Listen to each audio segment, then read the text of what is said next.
Vavaka alohatsika. Fanahy masino tonga soa ianao. Misaotranao izay fanahy masino, misaotranao fanahy masino ho an'ny olona tsirairay avy izay mitarihanao teto amin'ity toerana ity. Misaotranao fanahy masino ho an'ireo olona tsirairay avy izay manaraka anay ihany koa ao ambadiky ny radio sy manaraka anay amin'ny écran. Misaotranao izay fanahy masino amin'ny etaeta izay napetraka ao anatin'ny fony tsirairay avy.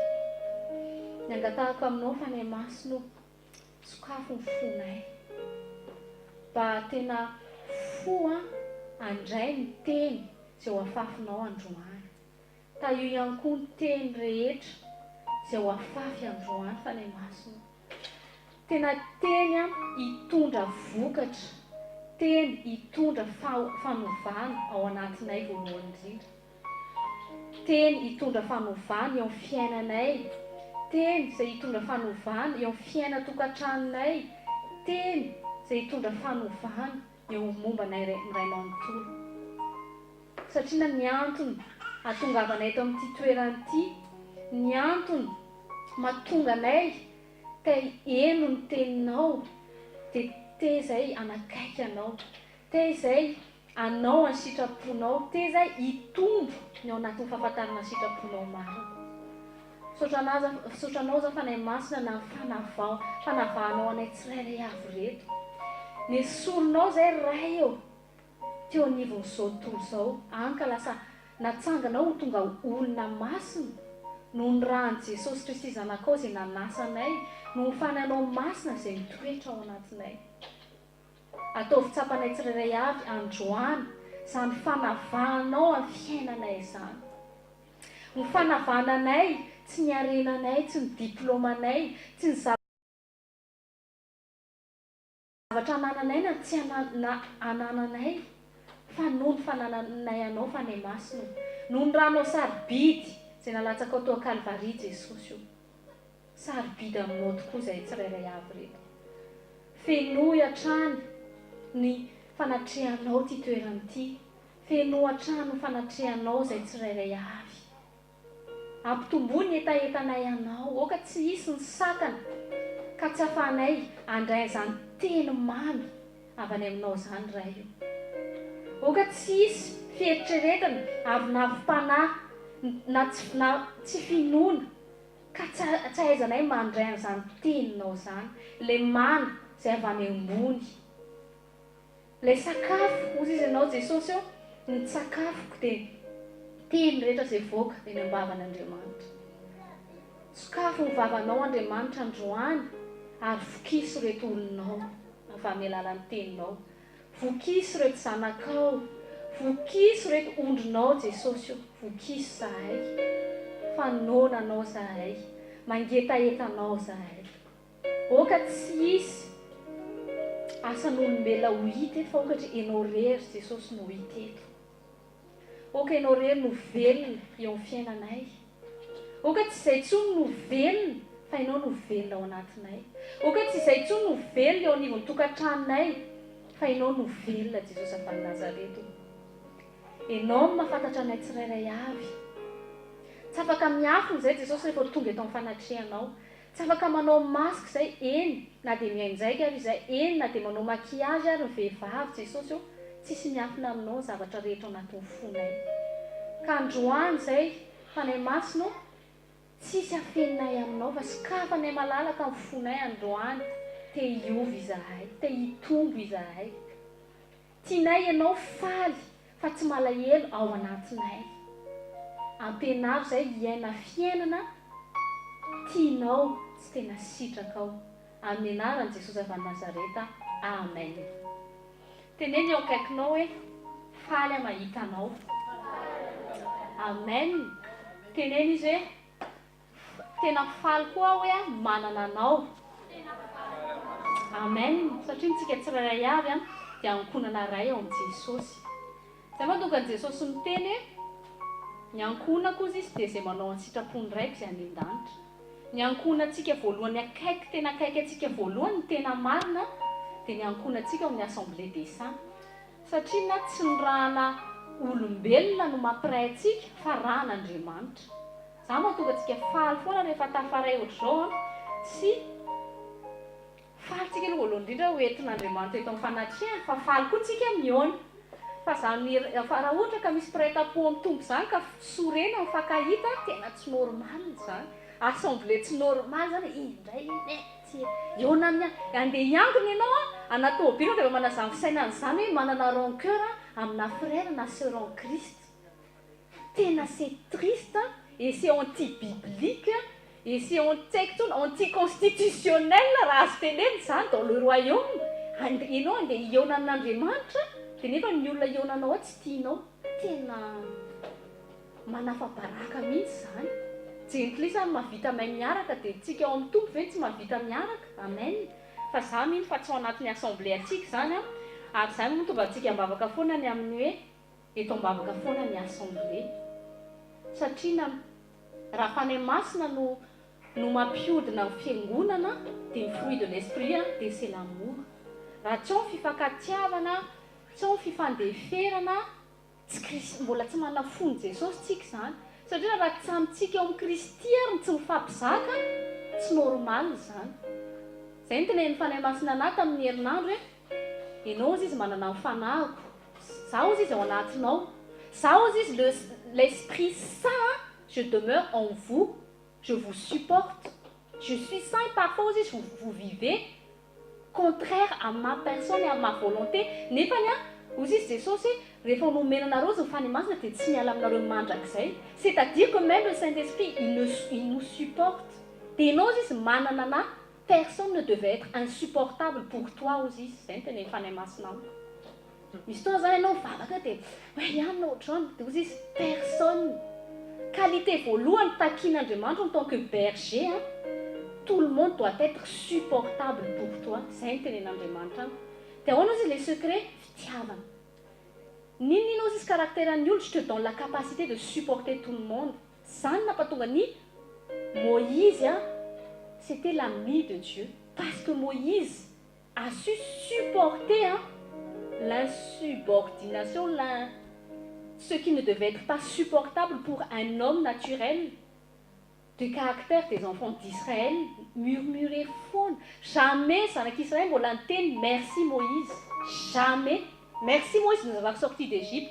Merci Moïse de nous avoir sortis de la mer Rouge. Merci de nous avoir conduits. Merci d'être un instrument de Dieu. Jamais on a entendu ça. Moses, on a faim. Moses, on a soif. Moses, mais qu'est-ce que tu nous fais? Tu nous emmènes dans le désert. Donc, il y a quelqu'un de tenir tandrem. Fa rehefa ohatra vao hita Mosesy nanambady vehivavy avy any fiavinana, inona tonga dia réaction-ny Arona sany? Tonga dia condamnation, dia adiny daholo ilay zavatra tsara. Tsika olombelona indray manan'izay fijery tena tsy normal mihitsy. Le tsara be da be ohatrany hoe tsy hita. Fa vao misy zavatra ray ratsy fotsiny dia ohatrany hoe iny ihany. Nanao zavatra tsara dimampolo fa vao misy raitsy net dia ohatrany hoe le ray iny ihany. Ianao pasteur ny zavatra kely tsisy dikany hoe fiteny kely dia iny tsy dia adiny daholo. Dia nefa izay toe-po zanak'Israël namparingana zareo tany amin'ny désert. Ka mino fa eo anivon'ny relationnel antsika na assemblée na ny tokantrano tena mialana izany toe-tsaina izany. Ianao mikritika an'ilay vadinao foana, kritika ny sœuranao foana frère, fa tsy mba hitanao ilay zavatra tsara ataony. Mba remémorer ilay zavatra tsara ataony. Fa aza concentré amin'ny tsy nentina atao dia iny foana naverina. Fa rehefa mba manao tsara tsy mba félicité ianao. Ianao kosa série tena. Mba félicité izy rehefa mba misy zavatra tsara sy hoe misy euphorie dia mba encouragé izy. Fa rehefa misy zavatra tsy dia io mihitsy afa mitena anao tanareo izay hoe mahavoantsika izay. Ka tonga soa tsika tsirairay avy androany anatin'ny sekoly tokantrano. Sekoly tokantrano moa tena tiavako ny sekoly tokantrano dia ao no tena fanefena ny fo sy ny toetra. Satria na ny tokantrano tsy voatery hoe manambady ihany ianao vao miconcerné. Fa en fait tout ce qui concerne le relationnel dia hita ao anatin'ny sekoly tokantrano. Ka tsika tsirairay avy na tsy manambady ary manana relation daholo. Na nany am-piasana izany na samy assemblée izany dia tsarovy tsara nefa fa ao anatin'ny tokantrano, ao anatin'ny relationnel ny tena ao ny tena ahitana ny toe-pontsika. Rehefa tena mamaky ny évangile tsika raha diniantsika en fait fa ohatrany hoe auto-évaluation afaka ataontsika manokana dia hoe comment nous sommes avec les autres. Ao anatin'ny relationtsika amin'ny hafa no ahitana ny tena toepontsika. Tsika mipetraka eto tsy hita ny toepontsika fa rehefa lancentsika dans le niveau relationnel, dans le comment nous sommes dans la socialement, comment nous sommes à la maison, nos relations avec nos enfants, miaraka amin'ny vadintsika, ahoana ny relationtsika amin'ny collèguetsika, io no tena ahitana ny toepon'olona anankiray. Fa eto tsika tsy hita zany toepontsika. Eto tsika afaka amen pasteur, tiako be anao pasteur. Fa eo amin'izay rehefa seny pasteur manao zavatra kely na eo amin'izay eo no tena ahitana le toepo eo. Eo le misandôdra eo pasteur le hita eo daholo. Rehefa lancé dans le désert amin'izay, rehefa le mitraverser mer rouge iny ouais. Fô anaty désert amin'izay jerena mivoaka daholo ny toepon'izy menakavy. Ka anatin'ny sekoly tokantranontsika ampianarin'Andriamanitra anitsana an'izay toepo tsy mifanaraka amin'ny sitrapon'Andriamanitra. Amen. Fantatsika tsara moa ny amin'ny psaume 127.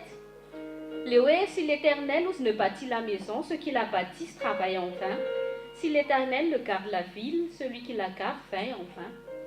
Tamin'ny rallye de miracle tamin'ny farantsika teo tia no mefany masina anao izy hoe beaucoup izy construisent izy Andriamanitra. Beaucoup construisent, beaucoup se marient, beaucoup font des projets. Fa izy Andriamanitra hoe c'est pas la construction qui m'importe, mais c'est la manière comment on l'a construit qui m'importe. Comment tu as construit ton mariage, comment tu construis ta vie. Tout le monde a des projets, tout le monde fait leurs projets, fait leur mariage, se marie comme ils veulent. Mais toi, comment ta vie est construite? Est-ce que ta vie est basée selon la volonté de Dieu? C'est ce que tu as dit. Et nous, on va dire que Andriamanitra tsy ataovy zay tianareo aussi izy ataovy. Fa rehefa ny paranany dia oui, c'est la construction qui a été bâtie selon la parole de Dieu, la construction qui a été bâtie selon la volonté humaine. Any paranany toute construction qui a été bâtie sans l'appui de Dieu, sans les directives de Dieu, vous dites Andriamanitra c'est en vain, c'est-à-dire que Dieu ne considère pas toutes ces autres constructions. Ka l'important c'est de ne pas avoir ohatrany hoe ndraindray anao rehefa manao misy trano zao dia construire ohatrany hoe tsara be fa ahoana ny fototry io trano io, ahoana inona ny matériau nanamboarina an'io, est-ce que c'est quelque chose qui va durer, est-ce que c'est quelque chose qui est fiable. Dia ohatrany koa ny fiainantsika tsika indray mijery ny jendry izy ohatrany hoe construire ohatrany hoe mahavita ohatrany hoe joalajoala be ny immeuble ny jendry izy indraindray. Fa quand sera venue la tempête, quand sera venue l'inondation, est-ce que ça va durer? Est-ce que ce sera fiable? Dia ohatrany koa ny fiainantsika sy ny tokantranontsika bien bâti ve fiainantsika. Raha ho avy zao ohatra ny tribulation, tsika moa tsy hijanona amin'le amen, tsika tsy hijanona amin'le tena enjana be, fa na zany ary le monde va de mal en pire que nous voulons ou pas. Zay aloha dia taova ohatsaina tsy tsara mihitsy ty zao tontolo zao ty fa ratsy. Fa mampijoro anao dia ny fiainanao bien bâti ve. Sa ianao mbola anatin'le kristianina ihany nefa mbola construction en vain fiainanao sy ny tokantranonao. Ka mahatonga anazy zasy ianao tonga amin'ny sekoly nous voulons construire notre vie en la bâtissant selon la parole de Dieu, fondée sur la parole de Dieu. Amen. Hiditra amin'izay atsika ny anatin'ny fampianarana androany resitsika ny Proverbe. Proverbe chapitre 16 verset 18. Amin'ny anaran'i Jesosy. L'arrogance précède la ruine et l'orgueil précède la chute. Amen. Dia resitsika miaraka amin'izay Jacques chapitre 4 verset 6. Hoy ny tenin'Andriamanitra, il accorde au contraire une grâce plus excellente. C'est pourquoi l'Écriture dit, Dieu résiste aux orgueilleux, mais il fait grâce aux humbles. Amen. Fantatrareo mahatonga ny chute ny mariage, mahatonga ny chute ny ministère, mahatonga ny chute ny église, c'est quoi? C'est à cause de l'orgueil de l'homme. Dia io Jacques 4 chapitre 6 io jereo tsara izy Dieu accorde une grâce plus excellente envers les humbles. Tsarovy tsara fa grâce de Dieu, tout le monde jouit de la grâce de Dieu, même les païens. C'est pour ça que c'est une grâce. Mais pour ceux qui appartiennent à Dieu, pour ceux qui sont soumis à Dieu, pour ceux qui sont humbles, Dieu dit une grâce plus excellente. Misy fotoana fiainantsika kristiana tsy manana ny fanavana ny grâce plus excellente io mihitsy satria à cause de l'orgueil qui traîne encore dans notre cœur. Mahatonga antsika indraindray tsy mety ohatrany hoe misandratra mihitsy, tsy mety misy zavatra ohatrany hoe misy zavatra eksekinao tsy mivoaka mihitsy c'est à cause de l'orgueil qui traîne encore dans notre cœur. Dia androany tsika zao no tena efanay masina anao hoe ampianaro izy momba ny hoe mila mitandrontsika à cause de l'orgueil. L'église de Christ n'arrive pas, surtout moa zay tsika moa zay tsika ministère anatin'ny ministère gasy dia zao no tena efanay masina anao hoe problème malagasy ozy izy mahatonga tsy tafavoaka misy avinavim-panahy. Ienjana be ny avinavim-panahy anatin'ny fony malagasy. Dia avinavim-panahy io izy c'est entre les malgaches surtout no mampisy an'ilay izy. Zany izy mahatonga ny pays chuter.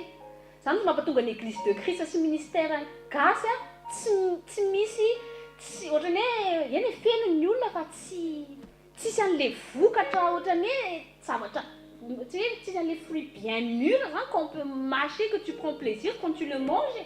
Oui, Jésus, moi aussi, je ne suis pas satisfait quand je mange le fruit qui sort aussi des églises malgaches. Pourquoi? C'est à cause de l'orgueil. Chaque fois que misy fruit kely mivoaka dia noho ny orgueil io dia michuter les fruits. Mihitsana foana. Mamoy ihany fa mihitsana ça ne dure pas. C'est à cause de cet orgueil.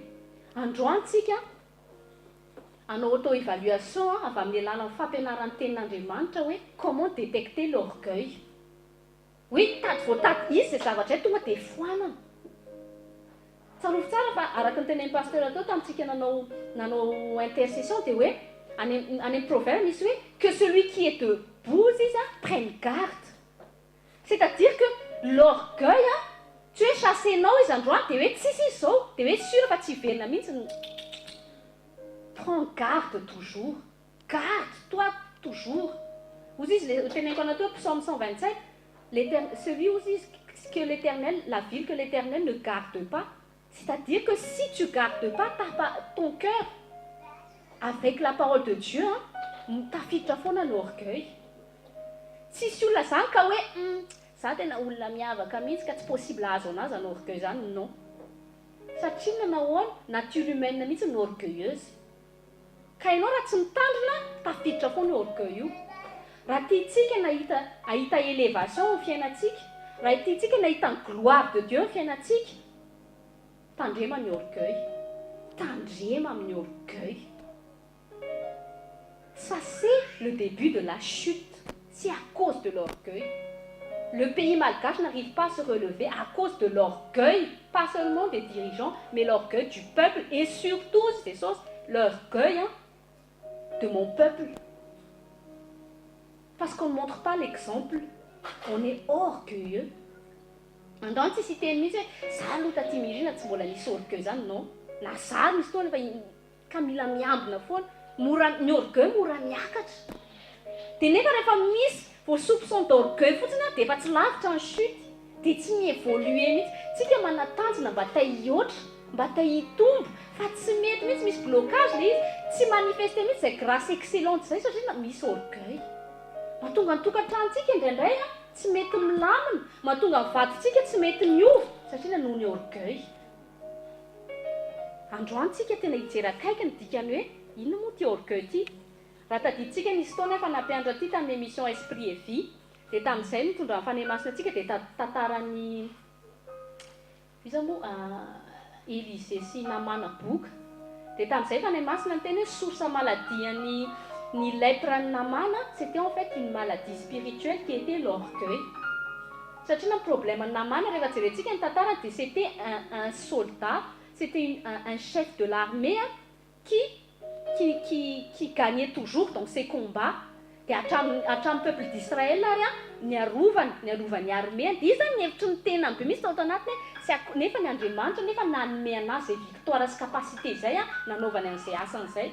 Dia tao anatiny tombony orgueil hoe za chef, za commandant, tout ce que je fais réussit, za mihitsy zany no tena milay dia nomboka ny tombo ny orgueil. Ka ahoana nahitana an'ilay izy c'était à cause de l'orgueil sa maladie satria jereo tsara ny zany Élisée toetra anazy tsy nampidiriny tao an-trano.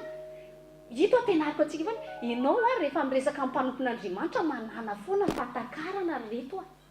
Fijerintsika maolana zao dia hoe tsy amiko hoe mpanompon'Andriamanitra tsy manetry tena mihitsy. Soldat président zao no tonga any dia tsy mba raisina trano akory fa eo ambaravarana no dia endany ianao misasary amin'ny rano maloto. Ohatra zany misy nareo marary voangy kosa fa nazakazaka ny tranon'ny paster tozy paster aza ampiakarina aty an-trano fa tonga dia hoetsetsa amin'ny lasainy netsy. Dia inona ny réaction nareo? Zany tena nareo fa tsisy na ny ray ary. Ka hoe tonga dia mana bonne pensée dia hoe obéir tonga dia ohatrany zany hoe paster. Zany tena nareo foana ho a. Faites la différence entre Dieu qui parle à travers l'homme et l'homme qui parle pour Dieu. Ne regardez jamais un homme de Dieu charnellement. Tsika ndray tsy malala fa ampiasain'Andriamanitra mihitsy ny mpanompon'Andriamanitra hitester ny toe-potsika. Dia tombe tsy navily tena fahira mihitsy tamin'ny voalohany namana. Tonga dia ratsy be lazainy fa Élisée indray nefa ny Andriamanitra mihitsy mibaika ny Élisée zao mihitsy anaovana an'io tiako humiliena mihitsy io humiliation mihitsy tiako izy tao anatin'ny humiliation ny sasana anaty rano maloto ange il a dû apprendre à s'humilier. Tsy le problème loatra n'le aretiny tsisy dikany amin'Andriamanitra miguérir fa tiany Andriamanitra mihitsy aloha c'est une guérison spirituelle que Dieu attendait de lui parce que c'est pas important pour Dieu de guérir son physique et que il a encore cette maladie spirituelle qui est l'orgueil. Parce qu'avec cet orgueil, non seulement il va chuter, mais il va aussi emmener beaucoup de monde dans sa chute. Sachez qu'il était à la tête d'une armée.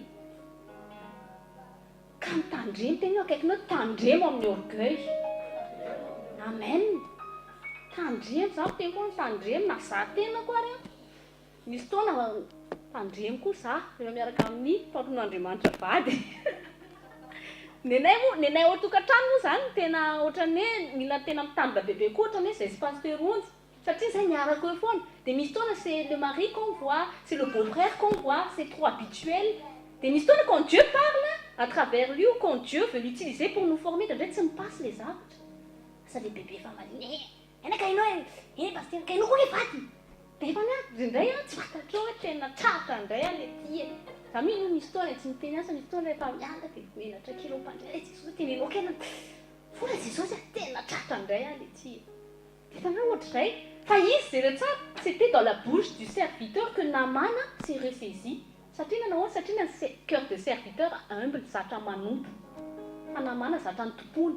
Tandreminareo ry lehilahy zatra tompony raha vehivavy dia lasa orgueilleux eny dia zay normal be. Chérie fais ça. Tandremo. Non. Idirantsika lalina dao zany zavatra ny ina moa ny lavana ina moa mahatonga anao men'Andriamanitra ina dikany les chefs. Dikany les chefs tiens. Voilà mes chaussures, fais à manger. Non. Jereo tsara nanaovan'Andriamanitra ny Naaman, va te laver dans la boue. Ka sao dia mba tongavan'Andriamanitra va te laver dans la boue ve? Voiova ianao. Mbola tian'Andriamanitra ty. Aloha misaotra an'i Jesosy tonga eto amin'ity toerana ity azon'izay fampianaran'izay. Il tena matsy tian'Andriamanitra ho sasana boue mihitsy ianao. Dieu ne veut pas te mettre. Fa si il faut arriver là-bas pour que tu comprennes, ben Dieu est obligé satria natanjon'Andriamanitra fifanahanao aloha. Ka pasteur misy fotoana indray miteny ohatrany hoe endry zany tena indray ny olona mieritreritra hoe bizesina koa ty pasteur ty dia lazaintsika tao anatin'ny Naaman zao dia hoe Élisée ny orgueilleux. Fatanao le masse spirituelle mandehana foana reto par l'esprit. Iza ny olona miresaka aminao. Taty mirindra c'est ma copine. Nolo resaka alongwa taty mirindra iny amin'izay taty mirindra ampiasainy fanyamasina tapo tsy renao le izy. Traty ianao avy eo. Tandremo. Ohatr'izany koa miaraka amin'ny pasteur onjy. Pasteur onjy zao tia sakafo. Ohatra hoe miresaka izy menata ohatra exemple fotsiny izy mba ohatrany hoe mba andraisantsika zavatra hoe terre à terre zany. Resaka izy tatiana va dia kany. Iny amin'izay pasteur onjy hoe manaratra dia inao tatiana va zany ho ary ty java mivarotra ty business teo ankady dia hoana koa tenteneny ohatrany. Ohatrany zavatra ohatr'izany zany le izy indraindray tsy manao discernement. Fa militsika manafatakana satria tsika olona fanahy fa tsy olona ranofo tsy teneny akaikinao olona fanahy tsika. Amen. Ka ny olona fanahy miambina izany hoe tsy latsaka anaty orgueil zany. Raha tiantsika ty ministère ty voatahiry, tiantsika ty ministère ty andeha amin'ny élévation, manana humilité, tandremo ny orgueil. Io tsy ny aferan'ny pasteur rery io, fa aferantsika tsirairay avy satria nous formons le corps du Christ. Ka militsika mitandrina. Amen. Inona moa zany hoe orgueil? Ny orgueil, c'est un sentiment d'élévation qui naît dans notre cœur. C'est un sentiment qui veut que tu as envie de t'élever, de te montrer, de te dire que voilà quoi, je suis moi là. C'est une manifestation en jeu, dit qu'il y a orgueil. C'est un sentiment d'élévation. Donc il reste qu'il faut nous en s'arrêter Jesus. Luc chapitre 14. Luc chapitre 14, versets 7 à 11. Amenaran Jesus. Il adressa ensuite une parabole aux conviés. En voyant qu'ils choisissaient les premières places, il leur dit: lorsque tu seras invité par quelqu'un à des noces, ne te mets pas à la première place, de peur qu'il n'y ait parmi les invités une personne plus considérable que toi. L'orgueil, c'est un sentiment exagéré de sa propre personne. L'orgueil, c'est un sentiment qui se considère plus que les autres. Verset 9. Et que celui qui vous a invité, l'un et l'autre, ne vient te dire: cède la place à cette personne-là, tu aurais alors la honte d'aller occuper la dernière place. L'orgueil, quoi? C'est lui-même qui pense qu'il mérite une place élevée. C'est lui-même qui se donne sa propre élévation, c'est l'orgueil. L'humilité aussi, ça précède la gloire. C'est pas toi qui t'élèves, c'est Dieu qui t'élève. Quand c'est toi-même qui t'élève, ça c'est l'orgueil. Quand c'est toi qui te construis des marches pour que tu sois en haut, ça nous fait tout le sens, ça arrive à ton entreprise. En débit, il aratine collègue, aratine niafa, ouais, amzay izy nitan'ny patron, de ça c'est l'orgueil ça. Mais ta fiakatra ihany izy. Il y a une chute derrière, c'est qu'il y a quand même une élévation, mais cette élévation va chuter. C'est comme une croissance rapide et c'est là, ça lui donne le tournis. Tu es stabilisé, tu es chuté. C'est Dieu qui l'élève, en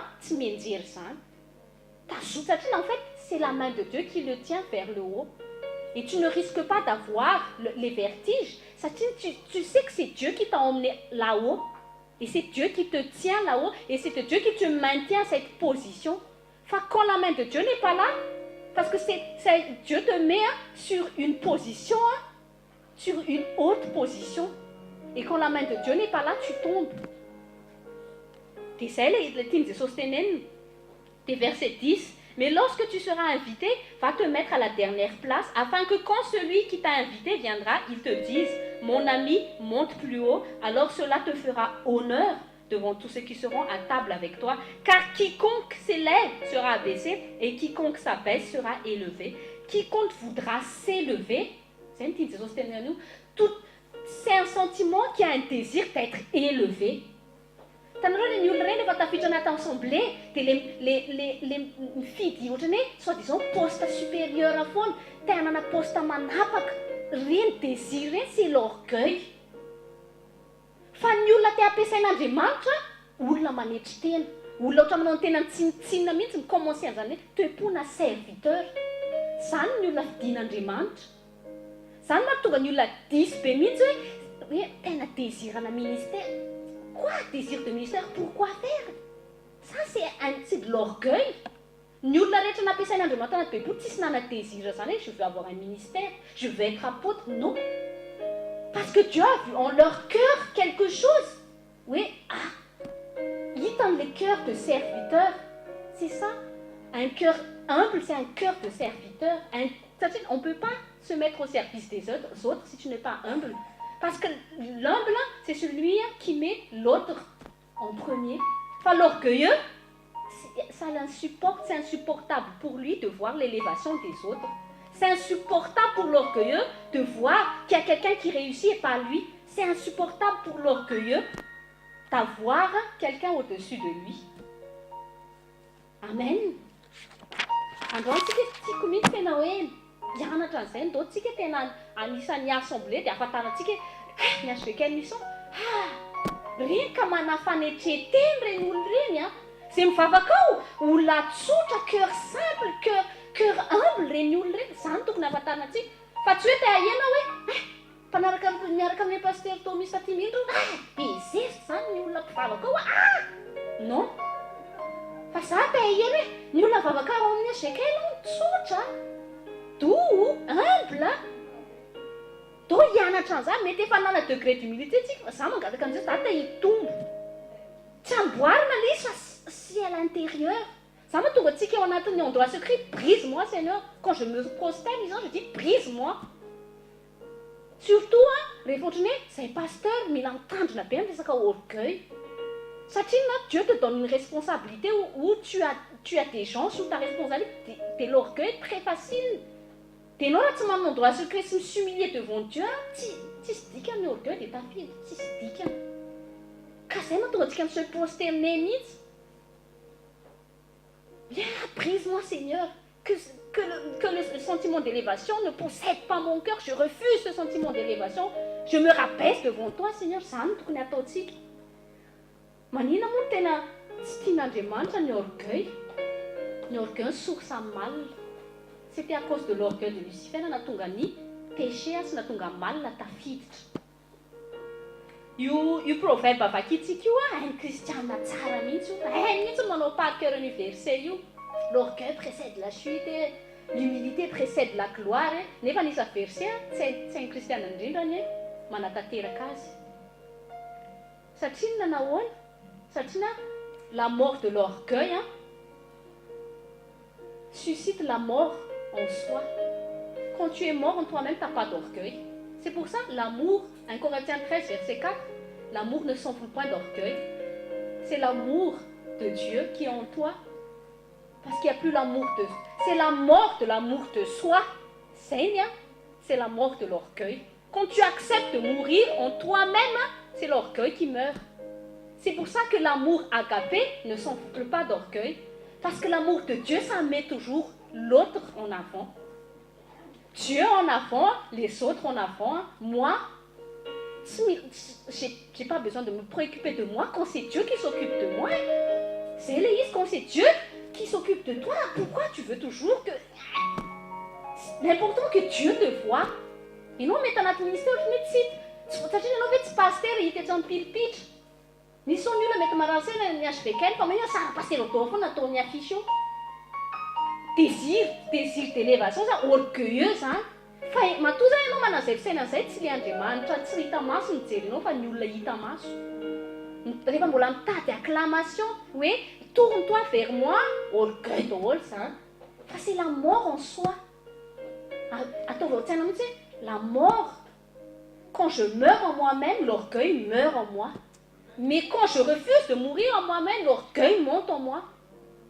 Donc, c'est ce qui est tatarana tonga ny orgueil voalohany niditra, Ésaïe chapitre 14. Tataran Lucifer. Amen. Ésaïe chapitre 14, versets 13 à 15. Ça naît dans le cœur. C'est un désir, c'est un sentiment qui est né dans son cœur. Ésaïe 14, verset 13-15. Tu disais en ton cœur, je monterai au ciel, j'élèverai mon trône au-dessus des étoiles de Dieu, je m'assiérai sur la montagne de l'assemblée, à l'extrémité du septentrion, je monterai sur le sommet des nues, je serai semblable au Très-Haut. Tu seras comme Dieu, tu seras comme ton mari Adam, il n'y aura plus de différence entre toi. C'est quoi? C'est Satan, c'est l'esprit de Satan. Mais tu as été précipité, c'était la chute, mais tu as été précipité dans le séjour des morts, dans les profondeurs de la fosse. C'est ça l'explication du proverbe qu'on a lu. L'orgueil aussi, c'est le début de la chute, mais l'humilité précède la gloire. Lucifer, il ne supportait pas. C'était Lucifer, hein? C'était l'ange qui a eu la plus haute position parmi tous les anges. Mais il avait une limite, c'était Dieu. Il s'est dit, ça ne me suffit pas. Bon, j'ai déjà tous les anges qui sont en dessous de moi, mais moi je veux être au-dessus de celui-là. C'est ça, c'est un désir qui veut être élevé. C'est un désir qui veut être au-delà de la position que Dieu lui a mis. C'est un orgueil. Misy toerana ametran'Andriamanitra anao dia nefa anao tahiôtra n'io toerana io, izay natao hoe orgueil. Inona ny zavatra mitranga be dia be ao anatin'ny église? Tahiôtra ny paster, tahiôtra ny leader. Non, ça fait vezina izany. Je veux faire ce que je veux. Orgueil ny anaran'ireny. Ao anatin'ny tokantrano za tenitenena. Non, ny ankizy. Inona fa rehefa tonga ny adolescence, dia hoe l'âge de la rébellion, c'est l'orgueil. Parce que non, tsy mahataty amin'intsony ilay miombony. Ka tsika mila mitandrina amin'ny sentiment d'orgueil satria subtil be fidirin'io sentiment io. Lucifer ange, il n'a pas vu ça. Tsy tany akory izy fa rehefa nidésiré fotsiny izy vao natao anaty fotsiny le mitsiriritra ny toeran'Andriamanitra. Ianao koa rehefa mitsiriritra ny toerany hafa. Tandre mitsiriritra ny toeran'ny pasteur, mitsiriritra ny toetrany, rehefa mitsiriritra ela loatra ianao, toeran'ny patron anao ohatran, tafiditra ny orgueil, satria animé amin'izay le cœur, hoe comment, lasa manomboka mihodina amin'izay sainao, comment je vais être à sa place, comment, dia iny amin'izay le lasa miditra amin'izay ny sain-dratsy, mitetikady, dia iny amin'izay le miconduire anao dans l'orgueil. Ka mila mitandrina tsika io orgueil io. L'amour ne s'enfle point d'orgueil. C'est un sentiment, c'est pour misy désir. Fotsiny te éprouver ça, mahavita mihoatra noho ihany, mahavita mihoatra noho frère, noho sœur, noho pasteur. C'est l'orgueil ça. Androany tsina ampianarina fanemasina mihitsy tsika afantatra hoe comment l'orgueil naît dans notre cœur. Amin'izay tonga dia détectenao ouais, orgueil ça fa anao tonga dia foanako. Je m'humilie tout de suite devant le Seigneur, je m'humilie, non. Satria c'est un truc qui vient. C'est pour ça que Satan, il s'est incarné dans le serpent, parce que le serpent, il est discret. Dia vory zany rehefa miditra ao anatin'ny fonao sy ny pensée anao, tonga tsy manao an'izany izy. Fa raha manao an'izany izy mitsoaka daholo tsika menakafo, tonga dia fantatsika fa faufile izy aloha. Dia moa tsy tao kely ohatr'izay aloha anao, nefa tsy kelikely. Satana io olona mahavita miaritra mihitsy anaovana ny tetikadiny. Ka androany tiako mihitsy tsika hanan'izay discernement, eto tsisy resaka critique, dia hoe ianona tena orgueilleux, tena ianona mihitsy izany, fa ianao tiako jereny tenanao jereny, fa tsy ianona. Samy mijery ny tenantsika tsika eto fa tsisy natao critiquer. Tsika tsirairay avy samy te hivoatra, te hitombo. Za tsy te hichuter kosa aloha, tsy haiko ianao raha te hichuter. Ka efa orgueil izany hoe ianona mihitsy izany, orgueil izany. Satria ny olona orgueil koa tsy mahita ny tsy mety eo aminy mihitsy, fa tsy mety amin'ny mihafa foana, c'est l'orgueil. Parce que l'orgueil, il pense, matoa izy mieritreritra, je mérite une place élevée, c'est-à-dire qu'il pense qu'il est bien. Je suis bien que les autres mihitsy ny problème. C'est l'orgueil. Tanao tonga amin'izay koa tsika evitena ny rehetra resaka division, discernena, manana discernement, mba ahafahantsika comment réagir rehefa misy ao anaty assemblée ohatr'izay. Na hoe tsika mihitsy le izy, tena sao dia orgueil man tonga anatrany dia io ianao dia motiny. Non, tsy mataty. Nafata koa ny olona orgueil tsy mataty izy dans l'ombre. Quand il n'est pas devant la scène, quand il n'est pas mis en avant, mis en valeur, ça le fait mal intérieurement. Pourquoi on ne me voit pas? Pourquoi on ne reconnaît pas ce que je fais? Pourquoi le pasteur ne veut pas m'écouter alors que j'ai dit ça? L'orgueil, c'est moi qui ai raison. Sommet izy, le atao anatin'ny lohako ty mihitsy tiako atsofoka anatin'ny vadiko. Orgueilleux izany. Ny sainako mihitsy ny tiako tonga fisaina ny vadiko. Sainako mihitsy ny tiako hitondrana an'ity ministère ty, ohatr'izao mihitsy mety. Zany tonga ny chute dans l'église, chute dans le ministère. C'est l'orgueil tout ça. Amen. Donc jerentsika ty psaume an'i David ty, zany nahatonga ny David tsy chuté. Psaume 19, verset 14. Tsy m'existe izy ao anaty verset teny gasy, magaga mihitsy, mety izay mahatonga ny gasy orgueilleux rehefa. Tena ny esorony zareo mihitsy le izy fa tsy azoko mihitsy. Psaume 19, verset 14.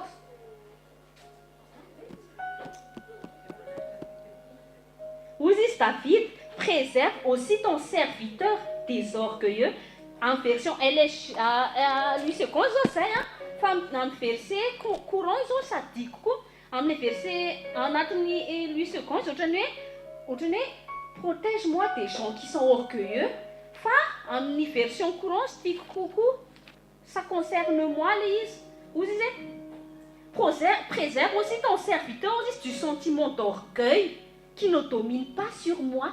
Ohatrany samihafa les versions amin'ny version Louis second zao ohatrany hoe protège-moi des gens orgueilleux fa amin'ny version courant zany protège moi-même du sentiment d'orgueil.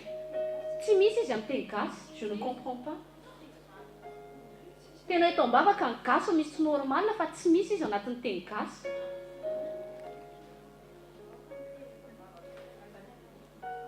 Fa ozy hoe préserve-moi ozy izy. Za rehefa mivavaka isan'andro dia mangataka an'io préserve mon cœur de tout sentiment d'élévation. Garde mon cœur, Seigneur, de tout sentiment d'orgueil. Aide-moi. Hoe voatady isandoatra amin'ny orgueil Andriamanitra tena tonga dia toray amin'ny tonga dia atobasy raha mangatsiaka mba hietrika eny fa je veux pas chuter, je veux pas marcher dans l'orgueil. Faut aussi David préserve aussi son serviteur du sentiment d'orgueil qui ne domine pas sur moi. Les fanfares qui le Seigneur, que l'orgueil ne domine pas mon cœur. Garde-moi pour que l'orgueil ne me domine pas. Fa io sentiment io rehefa commencer tafiditra ka tsy ohatra ka tsy nakandraikitra ianao ka midomine amin'ny fonao amin'izay. Iny le mampatonga anao lasa beloa, iny le mampatonga anao tsy mandray tsony mihitsy, iny le mampatonga anao tsy mahita ny hafa tsony ianao. Fa tonga dia lasa tonga dia chair-anao ny hita eo, tonga dia ianao tianao imposer. Ny olona manana caractère tiany imposer koa zany c'est son orgueil mampatonga an'ireny. Je vais imposer. J'ai dit que non, nous non j'ai dit que laisse-moi libre. Liberté de penser, c'est de l'orgueil. Ça m'a tout gagné. Chute en génération, c'est le temps ni génération ta théorie là ça me chuter. Tu m'as la discipline, tu m'as l'obéissance, c'est quoi? Parce qu'on leur a inculqué cette éducation qu'ils ont la liberté de faire ce qu'ils veulent. Quand tu fais ce que tu veux, c'est-à-dire que tu t'en fous des autorités. T'es hiditra amin'izay ary sika. Raha ohatra ka ny orgueil, un sentiment d'élévation, l'humilité c'est un sentiment de soumission. Qui dit soumission, c'est-à-dire que se soumettre, c'est que je dois me soumettre à quelque chose qui est plus haut que moi. C'est-à-dire autorité. Fomba détectena voalohany indrindra un sentiment d'orgueil, c'est comment notre manière à nous soumettre aux autorités qui sont dans notre vie. Io no tena détection tsotra indrindra ahafantarana fa orgueilleux tsika sa tsy orgueilleux. Vous izy averiko, l'orgueil est un sentiment d'élévation, l'humilité c'est le sentiment de soumission. Quand tu es quelqu'un qui aime se soumettre aux autorités, c'est qu'on peut dire que tu es quelqu'un de humble. Mais si tu es quelqu'un qui a du mal à se soumettre aux personnes que Dieu a permis d'être au-dessus de toi, c'est que tu es orgueilleux. Reste-t-il Jacques chapitre 4, versets 6 à 7.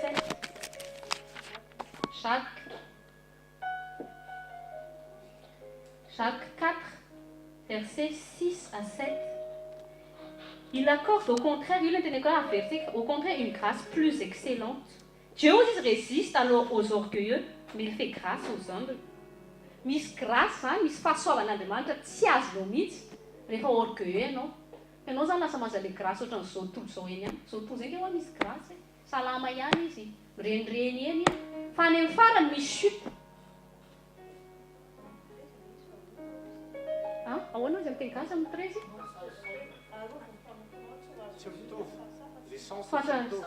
Non, tsy zany, hafa mihitsy, misy ohatra sasany zany hoe pardonne-moi des péchés que j'ignore, zay zavatra fa io verset le resaka orgueil io tsy misy mihitsy io. Fa zay tenenina zay dia hoe resaka fahotana tsy fantatro, zay ny dikan'izy io, fa tsy le resaka orgueil mihitsy io, fa tsy m'existe mihitsy le izy ao anatin'ny teny gasy. Ka zay tenenina akaikinao, dikan'izany tsika malagasy tandremo hoe amin'ny avinavim-panahy. Ça misy zavatra spirituel, pourquoi c'est pas écrit? Nefa izy vavaka David mihitsy, C'est-à-dire zao vitsy malagasy mba mivavaka amin'Andriamanitra hoe za ampianary mba haletry teny. Misy zavatra misy spirituel le zavatra zany. C'est-à-dire zany hoe misy avy navim-panahy mihitsy zany midomina ny cœur malagasy mampatonga ny malagasy tsy mety mivoaka mihitsy. Andaotsika hivavaka koa hoe ny baiboly gasy koa reto tokony mba ahona zany hoe tokony misy manao traduction vaovao indray. Fa misy zavatra be da be tsy ampy ao anatin'ny baiboly teny gasy. Fa mino aho fa hiasa Andriamanitra. Ka zay ka mila tokony hoe misy atsika mavaka misy olatsangan'Andriamanitra mihitsy ary retraduire anao retranscription baiboly teny gasy. Satria na amin'ny teny français be da be mihitsy version fa amin'ny teny gasy tsika ray ihany. Tokony hoe tena misy ola ampiasainy fanahy masina mihitsy satria na izy koa tsy vita ny vocabulaire hoe olona mahay gasy fa fanahy masina mihitsy le izy. Dia zao zany le izy mila tsika mitandrina amin'ny sentiment d'orgueil io. Dia ozy izy hoe raha ohatra ka hoe l'humilité caractérisée par notre soumission, c'est-à-dire qu'il doit avoir des autorités, parce que le mot soumission ne peut pas exister s'il n'y a pas une autorité auquel nous devons nous soumettre. Zavatra iny zany hitatsika zany, hitatsika zany atao Éden. Adam devait se soumettre à Dieu, Ève devait se soumettre à Adam. Hitanareo tsy niova mihitsy ny tetikadiny Satana.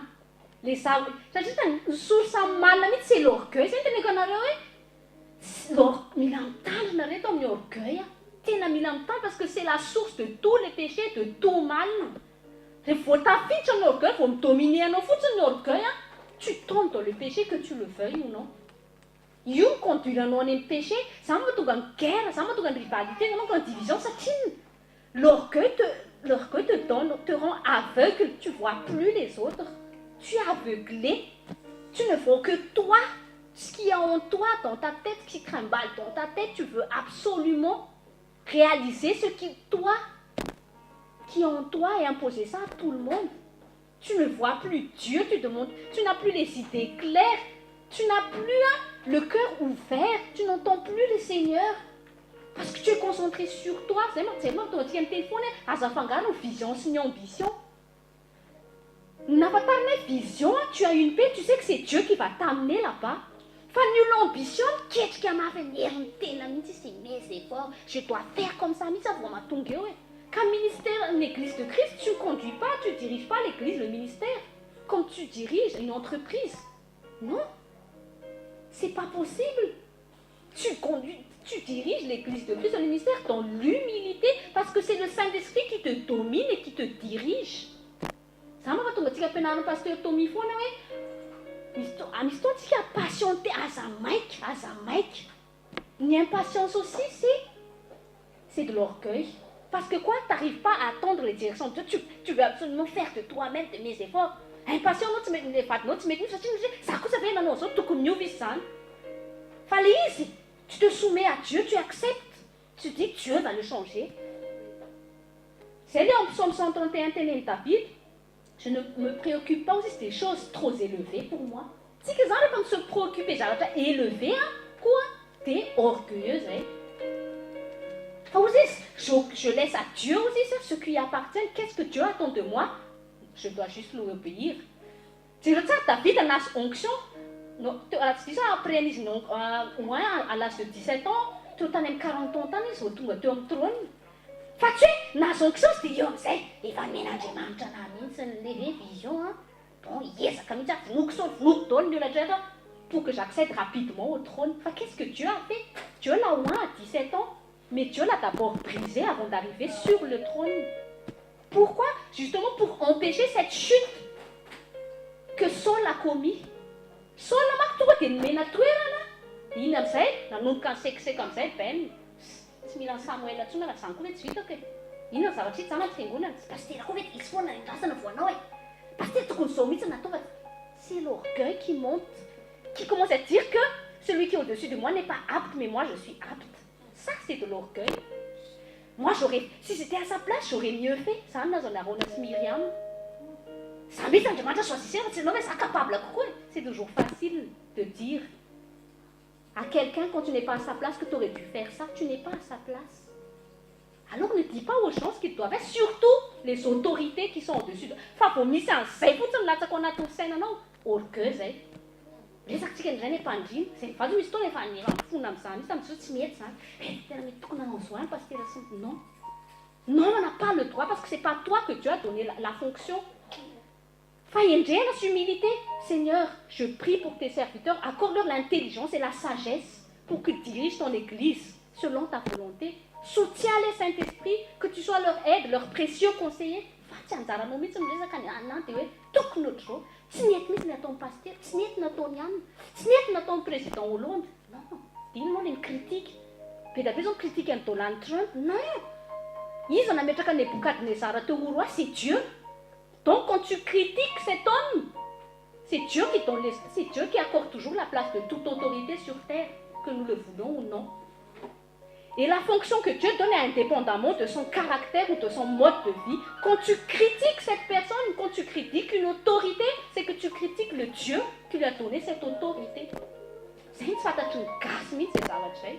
parles en mal de l'autorité, c'est comme si tu disais à Dieu, mais franchement Dieu, mais tu es nul ou quoi? Comment tu as pu choisir cet homme pour avoir cette place? Non. S'il fallait que ce soit... Oui, il fallait que les places d'autorité, mérite aucun va contre le poste d'autorité sur terre, va contre parce que personne n'est parfait. Fa grâce c'est une grâce. Mais il faut faire un Nebukadnezar, nisy plan mihitsy nitanjon'Andriamanitra tao aoriana nametrahany Nebukadnezar tao. Ka reny président reny narasy ohatrany inona ary. Alors reto mivavaka fa tsy miteny ratsy, mivavaka mba haintsona an'izay grâce de Dieu zay agir amin'ny autorité mba ho tanteraka les plans de Dieu. Mora be nge reto rehefa mijery zany moa tsy dia renay vaovao intsony, mora be misy dia mikritika eo. Jereo tsara nge le olona tia resaka politique reny fa farana miady foana satria le orgueil humain miakatra ho azy. Zao mihitsy tokony ataony, ino sasa miaka-po misy. Zany ve réaction-na chrétien. La solution, agenouille-toi, humilie-toi, intercède déjà pour les autorités et prie pour que Dieu puisse agir à travers eux. Ne critique pas. Parce que tu maudis la nation quand tu maudis les autorités, tu maudis l'église de Christ quand tu maudis les serviteurs de Dieu. Donc, tu es si tu n'as pas de l'orgueil, dès qu'il voit de l'orgueil, il voit Lucifer.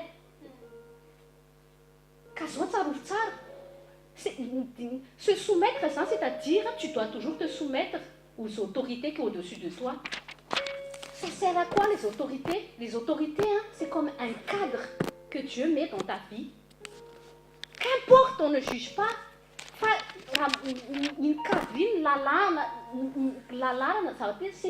C'est pour permettre de cadrer le peuple, c'est pour permettre de cadrer la nation. Parce que si tout le monde faisait ce qu'il voulait, au niveau de la société, alors oui, si c'est un président, si c'est un gouvernement, si c'est un député, si c'est un maire, mais je vous dis, si tout le monde faisait ce qu'il voulait, qu'il n'y avait aucune loi d'autorité qui s'imposait, s'il n'y avait aucune police dans la rue, mais ce serait le bordel dans le monde entier, ce serait la fin du monde.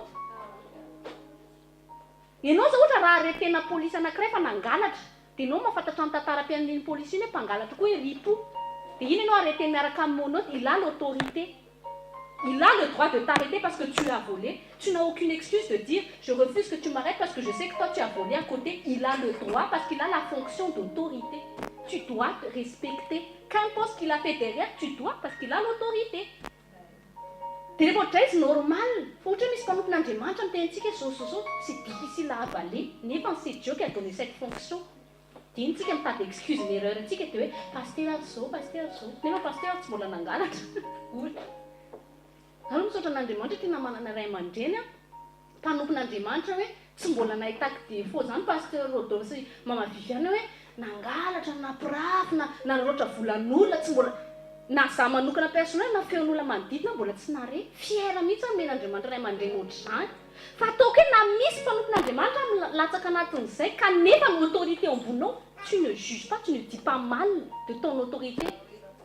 Foanao an-tsaina mihitsy mieritreritra. Ne critique parce que tu critiques Dieu directement. Tu te soumets à la fonction que Dieu a fait, que Dieu a accordée par grâce. dia ny autorité voalohany indrindra raisitsika zao a l'autorité du mari dans le mariage. Femme, tu dois te soumettre à ton mari. Tsy mana excuse anao miteny hoe Andriamanitra il ne mérite pas ma soumission. Parce que la soumission d'une autorité n'est pas question de mérite, c'est une obéissance à Dieu. Si tu veux garder ton cœur de tout orgueil, soumets-toi aux autorités libres.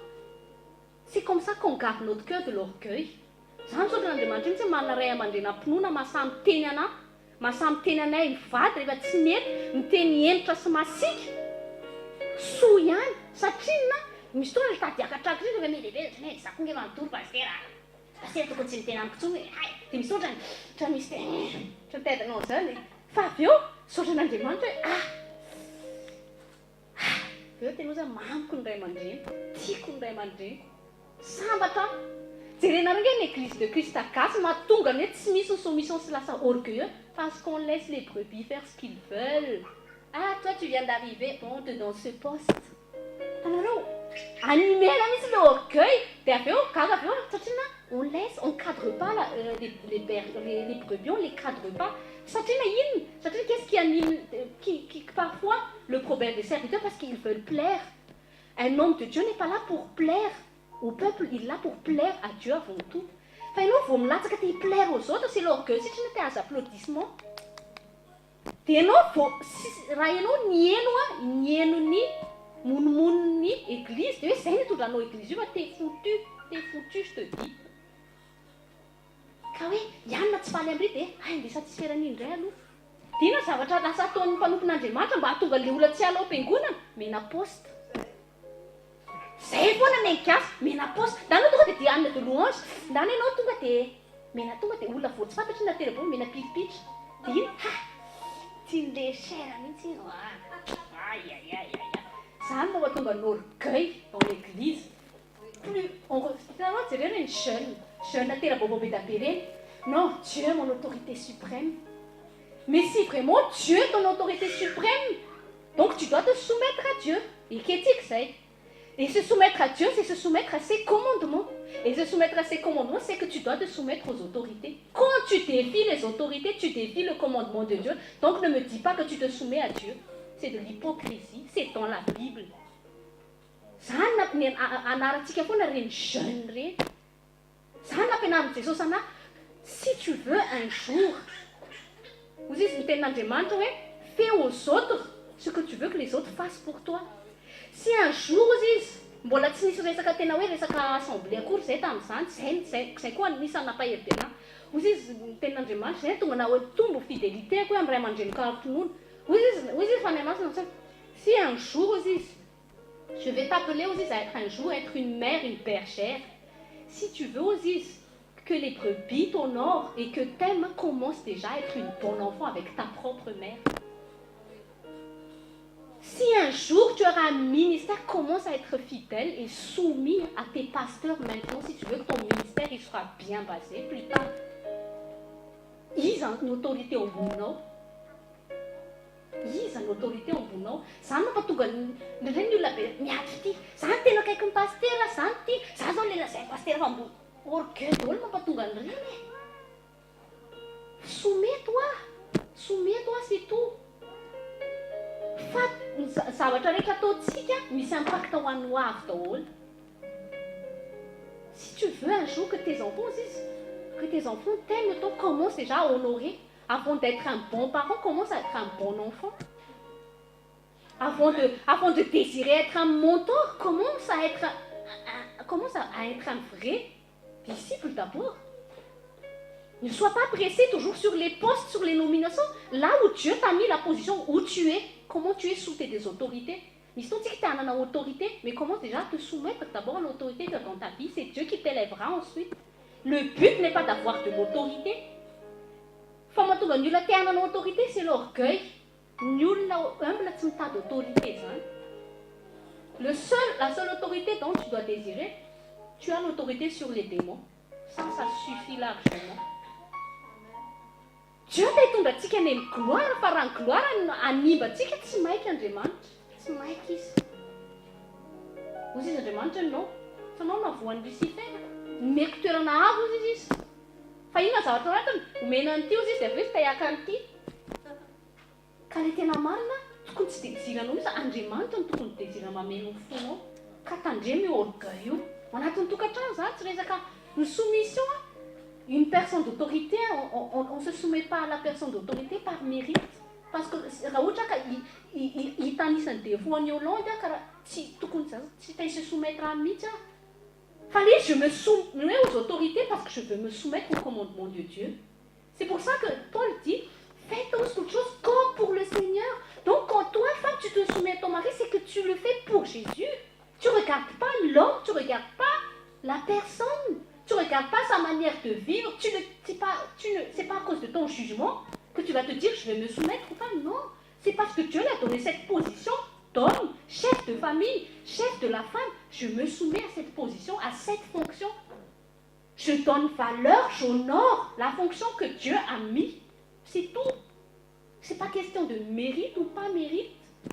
Si je me soumets à mon pasteur, ce n'est pas parce question qu'il le mérite. Mais c'est parce que c'est la fonction que Dieu a fait dans l'Église. Donc je me soumets. Et les autorités dans notre vie, c'est ça qui nous cadre. Nampatonga tokantrano chuté satria ny vehivavy tsy mety se soumettre dia tia koa raha lehilahy misy manararoatra pahefana tandremo. L'autorité ne sert pas à dominer, ta femme, ne sert pas à rendre ta femme comme si c'était une téléguidée et tu le donnes.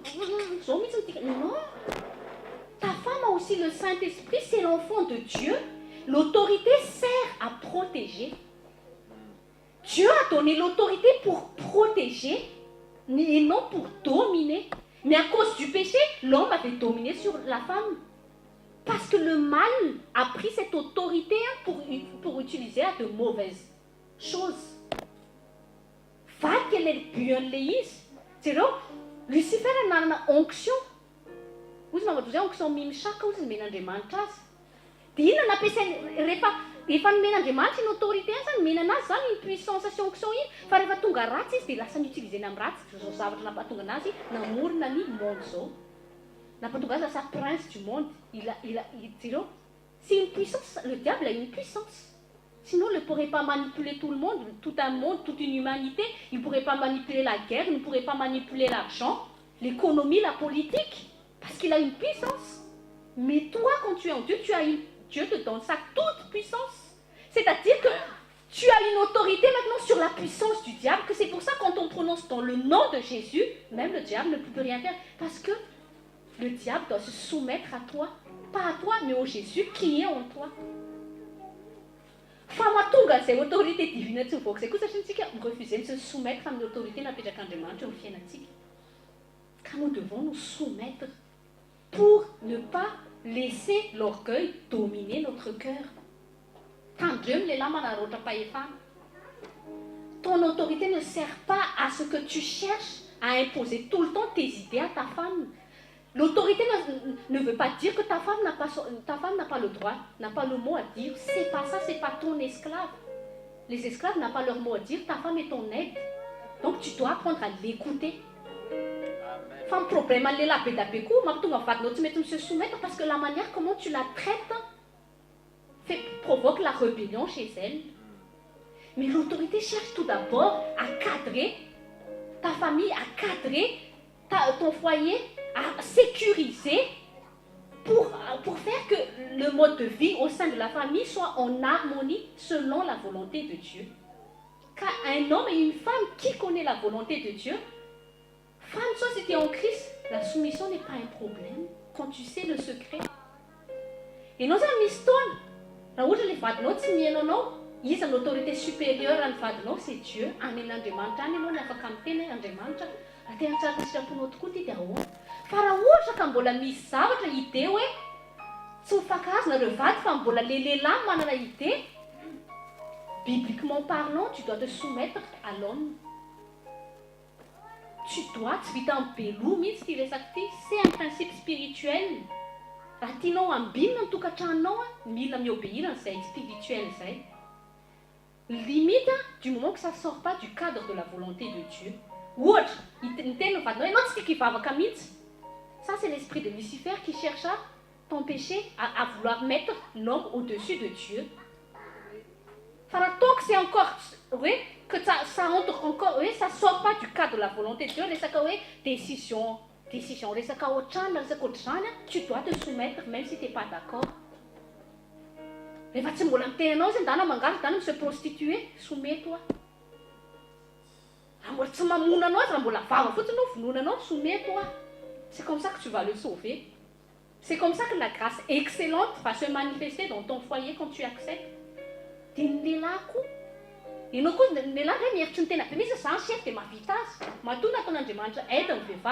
que tu as besoin d'elle. Donc si tu veux écarter non, tu ne peux pas aller loin sans elle. Donc, fais tout pour que vous soyez en accord.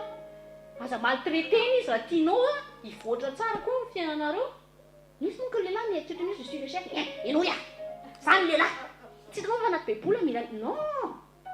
Dieu, il a fait l'autorité. Jésus, il a fait l'autorité. Est-ce qu'il se comportait comme ça avec nous, l'Église? Non. Regarde comment Jésus se comporte avec l'Église. Il se comporte pareillement avec ta femme. Pareil. Honorant, fatigue. Ça, tant que je peux. Ça, c'est cette autorité.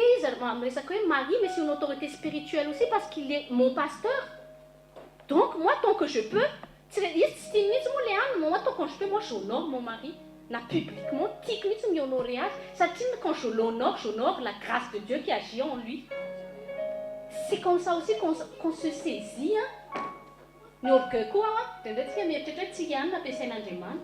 C'est de l'humilité de reconnaître que Dieu utilise aussi les autres. Amen. Reconnais ça. Il y a des gens qui ont du mal à avaler ça. Mais quand tu regardes l'esprit qui agit, la grâce qui agit dedans, tu aimes. Tu veux honorer parce que tu veux te saisir du truc, du dépôt que Dieu a mis. Nous l'avons refusé aide, orgueilleuse, des fois tu dis aux frères et sœurs, non, je suis faible, je reconnais, prie pour moi ma soeur. Amen. Tu es salé là, non, tu t'as fait ça, t'es orgueilleuse, non, c'est humble de dire aussi, frère, sœur, qui va prier pour moi s'il vous plaît, j'ai besoin de votre aide. C'est de l'humilité. Parce que tu dis, c'est là, c'est dans la faiblesse aussi que ma grâce agit avec toi. Quand tu te reconnais vraiment faible, c'est là que la grâce de Dieu agit. Donc, reconnaître que tu es parfois plus faible que ton frère, ça permet à la grâce de Dieu d'être ce qui est dans ton frère, de passer vers toi. Amen. Ça m'a donné passé, tu es pasteur, c'est tout, tu es c'est pas pasteur. Tu l'as pas avec ça, non? Ça, ça va insister à la refondre, on tombe pas avec ça. Ça, tu n'as dit ça? Ça me reprend, mais tu l'as dit orgueil, ça, c'est chez Oul. Car Oul, c'est que tu as rien les grâces de Dieu, tu es là, ça fond. Les femmes là, tu es là, ça dans le ministère. Ils en font des fous. Si c'est ma foi en casse. J'aurais fait des cases de taille à des métal, ça n'a pas l'air de toi. Mais ça t'a dit, notre ministère. Notre ministère met dans la main l'enfance ensemble. Quelqu'un en bas, je le tire. Alléluia. Vous savez que notre rappelé va vous bertatinir. C'est ça qu'on attend. C'est ça que tu m'as dit pour moi. Oui, il y a des années, tu m'as dit ça qui est hortense. Et c'est ça que tu as dit, tout le monde, c'est cool pour nous, c'est ça. Enfin, tu n'as pas fait, mais c'est un peu, c'est pas des choses que tu as fait pour ça. Dia zareo tentative insiste izy. Ça ozy izany dia dia sonné koa ny ao amin'ny anany telefoniny. Fony zay taty hortense tena tsy nety nataonay, tena mamelany elokay. Fa tena toe-potsizy izay nataonay. Dia sotra ny grâce de Dieu n'agissait, nampiasany tatinir. Atsoky any izy ozy izy. Za tsy aleto ozy izy raha tsy mahazo azy. Dia ny sonné taty hortense azo tsara. Tonga miaraka izy mianaka sady tsy tara. Izy miravary. Alléluia. Ohatr'izany toe-potsika reto. Quelqu'un est en bas. Dia tsy quelqu'un en bas dia io amin'izay no. C'est pas ça,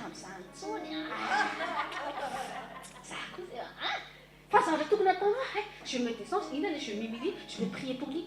Seigneur, comme tu m'as délivré, délivre aussi ma soeur, aide-la par ta grâce. Je la tire. Que qu'est-ce que je peux faire, Seigneur, pour l'aider? Ça ne te pas, nous l'ont tout. Fallait mal à casser. Autant ça, c'est ça que c'est une tyrannie. Tu comptes rapidement. Pourquoi? Tu comptes pour tout le monde. En fille de rare. Si nous avons ton temps précédent, si nous avons un petit coup. Pour qu'il y ait un petit coup, pour qu'il y ait tout le monde, il y a des gens qui ont été tanon, il y a des gens qui ont été tanon. Menaka tsisy tsony. Zao la ny olona lasa mihinan-kina-poana, zao ritra ny rano. Zao tsika gasy iova, ndao iova. Ary ny problème ny gasy surtout autorité, samy gasy tsy saka ny gasy mihitsy. Fa anazy rehefa autorité misy loko différent magasy, oui chef. Fa rehefa samy gasy misy autorité pastorale na gasy tonga dia amin'ny voalohany afa avy eo tsy zaka. Rehefa manomboka satria na koa problème nampatonga an'izay ny olo d'autorité mihitsy koa hatramin'izay tsy sahy fonctionner selon l'autorité que Dieu lui a mis. Za aloha soraka an'Andriamanitra mihitsy hatramin'izay raka amin'ny vadiko, izy tsy mba impressionner ny olona zany mihitsy. Tsy hoe mieboueb izy fa il reste à la position où Dieu l'a mis. Tsy hoe misy olona dikidikina ratsy dia hoe ay aloha ary, aloha acceptena dia hoe mena maso amin'ny olona dia aloha kely non tonga dia simba ministère. Fa inona ny position nametran'Andriamanitra ao dia mipetrahanao an'io dia taterao les as. C'est la fonction que tu honores. La fonction que Dieu te permet de faire, c'est une grâce. Fonction de présidence, fonction... Tout est ma mère, honorer et nourrir. C'est Dieu qui l'a permis d'être là. Enfin, le problème, nul là, ça tu m'as mis honorer, ça a autant de poste. Ah oui, t'as dit que ça, pas de souhait, mais comme poste, ça ne peut pas plus honorer. Non. Tu as le Saint-Esprit en toi, pourquoi je ne t'honorerai pas? Et encore, même si tu n'as pas le Saint-Esprit, tu es une créature de Dieu, pourquoi je ne te donnerai pas? Allez, c'est un pas d'honneur, désir d'honneur, désir je vais avoir poste d'autorité. Tout le monde essaie d'orgueil, c'est. Casso, au long de l'année, soumission dans le mariage, les lampes tandem, on a fait les là, les demande autorité, on a fait l'église pour le bien-être de ma famille et non pour imposer mes idées. Vous êtes deux dans le mariage, vous marchez côte à côte. Manitsy tongotra izy nalaina tsy samy vadinao ianao manetsy tany amin'ny dohany sady tsy hoentinao amin'ny lohanao koa ny tokantranonao fa côte à côte dia ina le côte à côte le Saint-Esprit devant manaraka ny Saint-Esprit tsika roa zay le izy dia milamina amin'ny fiainanao le iray dia anisaka indray dia nay indray dia mifampisangringringna zay mahatonga le ady eo tokantrano zany dia ombony sa tsy manefa zany rehetra ombony dia zay foana dia fa manao escalade zany escalade dia sitomina indray aloha le ray izy dia rasa indray nefa zavatra tokony ataonareo lehilahy aloha miavancé dia sitomina amin'ny corde dramato ao tsara ndry sécurisé tsara ary ny ankizy ao ambany ao tsara fatotra tsara zany le izy fa tsy hiazakazaka mba hihoatra ny rangahy dia rangahy ndray sitomiko ny zipony eto fa za dia jereo rehefa imagine izy mampime be fa misy taona nefa fiainantsika zay dia vola tsy mikakakaka tavoaksika zanaty ireo jereo lasa devoly mijery film comédie fa tokontsika mihaino devoly fa devoly tsy mahazo mehantsika tsony sao dia mba misy écran le miopéra dia falerir zala le devoly tsy tonga eto tany dia mijery cinéma aty any kristal ory za ory reto a devoly tsy natao hifaly tsony amen tsika me azy voaka zay dia hitsakitsahany devoly non ka izy tsika raha mandeha amin'ny lohantsika manipulé zay mihitsy ny tsara sy ny orgueilleux zay. C'est l'esprit qui a animé Lucifer qui le manipule. Nous l'orgueil, moi comme il y a une tena, fatena. Ça mis son fort. Ça tient les. Maintenant, on a cette style de soumission, ça tient les autres écrasés. Soumission, ça ne veut pas dire être écrasé. Non, non, non. C'est le mensonge du diable, parce que c'est le sentiment que Lucifer a éprouvé quand il s'est soumis à Dieu. Il pensait que Dieu l'écrasait. Quel est le sentiment, c'est parce que le coup, c'est un malheur,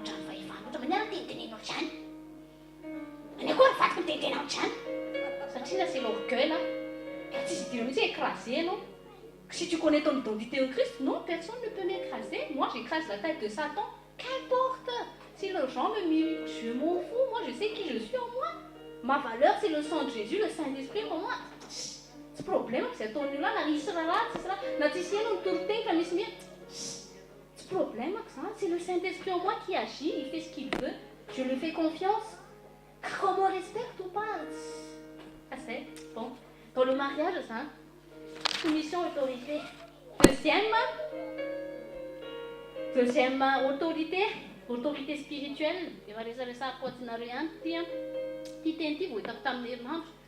Gaga be anahitany ty teny ty ozy Jesosy raha toutes les fois où je me suis pas soumis aux autorités, efa nisy fasana be da be ho anazy. Deutéronome 17, verset 12. Deutéronome chapitre 17, verset 12.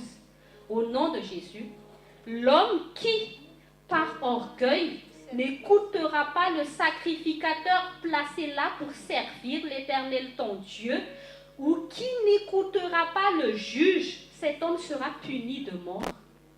Oh, regarde combien de fois nous n'avons pas écouté nos pasteurs. Combien de fois nous n'avons pas...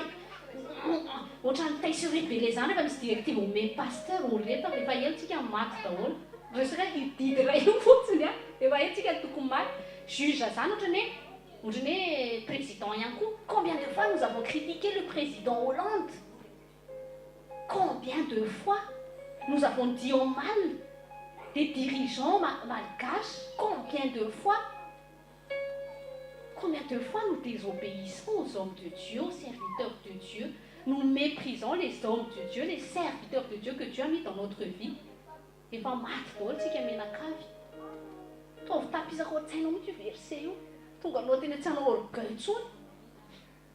Regarde la fonction que Dieu a mis en lui, ne regarde pas l'homme. C'est moi qui m'en téléphone, regardez le Dieu qui agit à travers l'homme, ne regardez pas l'homme. C'est le Dieu qui agit à travers qu'il faut regarder. La grâce de Dieu qui agit à travers lui. C'est comme ça que l'onction coule. Quand tu te soumets, c'est comme si tu ouvres un robinet qui maintient fermé l'onction qui est fermée dans l'homme de Dieu. Quand tu te soumets, quand tu honores le serviteur de Dieu, ça s'ouvre et ça coule sur toi. Dis le tenen'ny psaume 133. Fa mahatonga le tsy miparitaka mihitsy. Lui qu'il est tout agréable pour tes frères, c'est ça son raison, parce qu'il y a l'orgueil qui domine l'assemblée. Tsy misy tsy lena mihitsy ny olona. Za mahatonga n'Andriamanitra misy taona manala. Allo esorina zay satria na lasa mibloqué le coulement zay onction zay ao anatina assemblée anankiray no anatina toerana anankiray.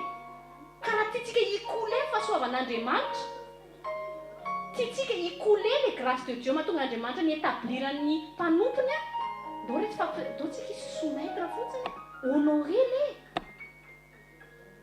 Ça longtemps que je fais, moi j'honore mes parents de la foi. Mon mari, moi je l'honore tout le temps. Moi j'aime bien l'honorer sur Facebook. Parce que moi aussi je reçois. C'est un secret spirituel que les gens ne veulent pas connaître. Des gens, mais bien qu'à certains ministères, ils ne veulent même pas se soumettre aux autorités déjà pour commencer. Mais c'est comme ça que le chemin que Dieu nous mène vers l'élévation. Parce que si on te soumet, donc tu apprends l'humilité. Asina le olona hipaikipaiky, mihevitra hoe rehefa pasteur dikan'izany hoe pasteur dia mipaikipaiky. Hoe mana ministère dia paikipaiky. Ay dia naterana offrine pastorale, offrine prophète. Zay no ao an-tsain'ny olona. Dia hitan'ny olona lanandro. Non, zay le izy. Fa mifonao mihitsy ny amboarin'Andriamanitra aloha ka honoreo rehetra mpanompon'Andriamanitra eo fiainareo. Amin'ny Hébreu 13-17. Hébreu chapitre 13, verset 17. Obéissez à vos conducteurs et ayez pour eux de la déférence, car ils veillent sur vos âmes. C'est leur fonction, nous n'Andriamanitra, serviteur de Dieu. Ils veillent sur vos âmes. C'est la fonction que Dieu a mis en eux, les hommes. C'est pour ça, oui, les gens qui refusent d'avoir des pasteurs, qui refusent d'appartenir, c'est de la rébellion, parce que ce sont des gens qui ne veulent pas se soumettre à personne. Parce que je veux être libre dans mon coin devant Internet. Vous dites, pasteur Maodou, devant Internet, il y a des chrétiens qui font Internet. Parce que tu te soumets à personne. Mais tu as fait une énorme masse d'Esnet, toi.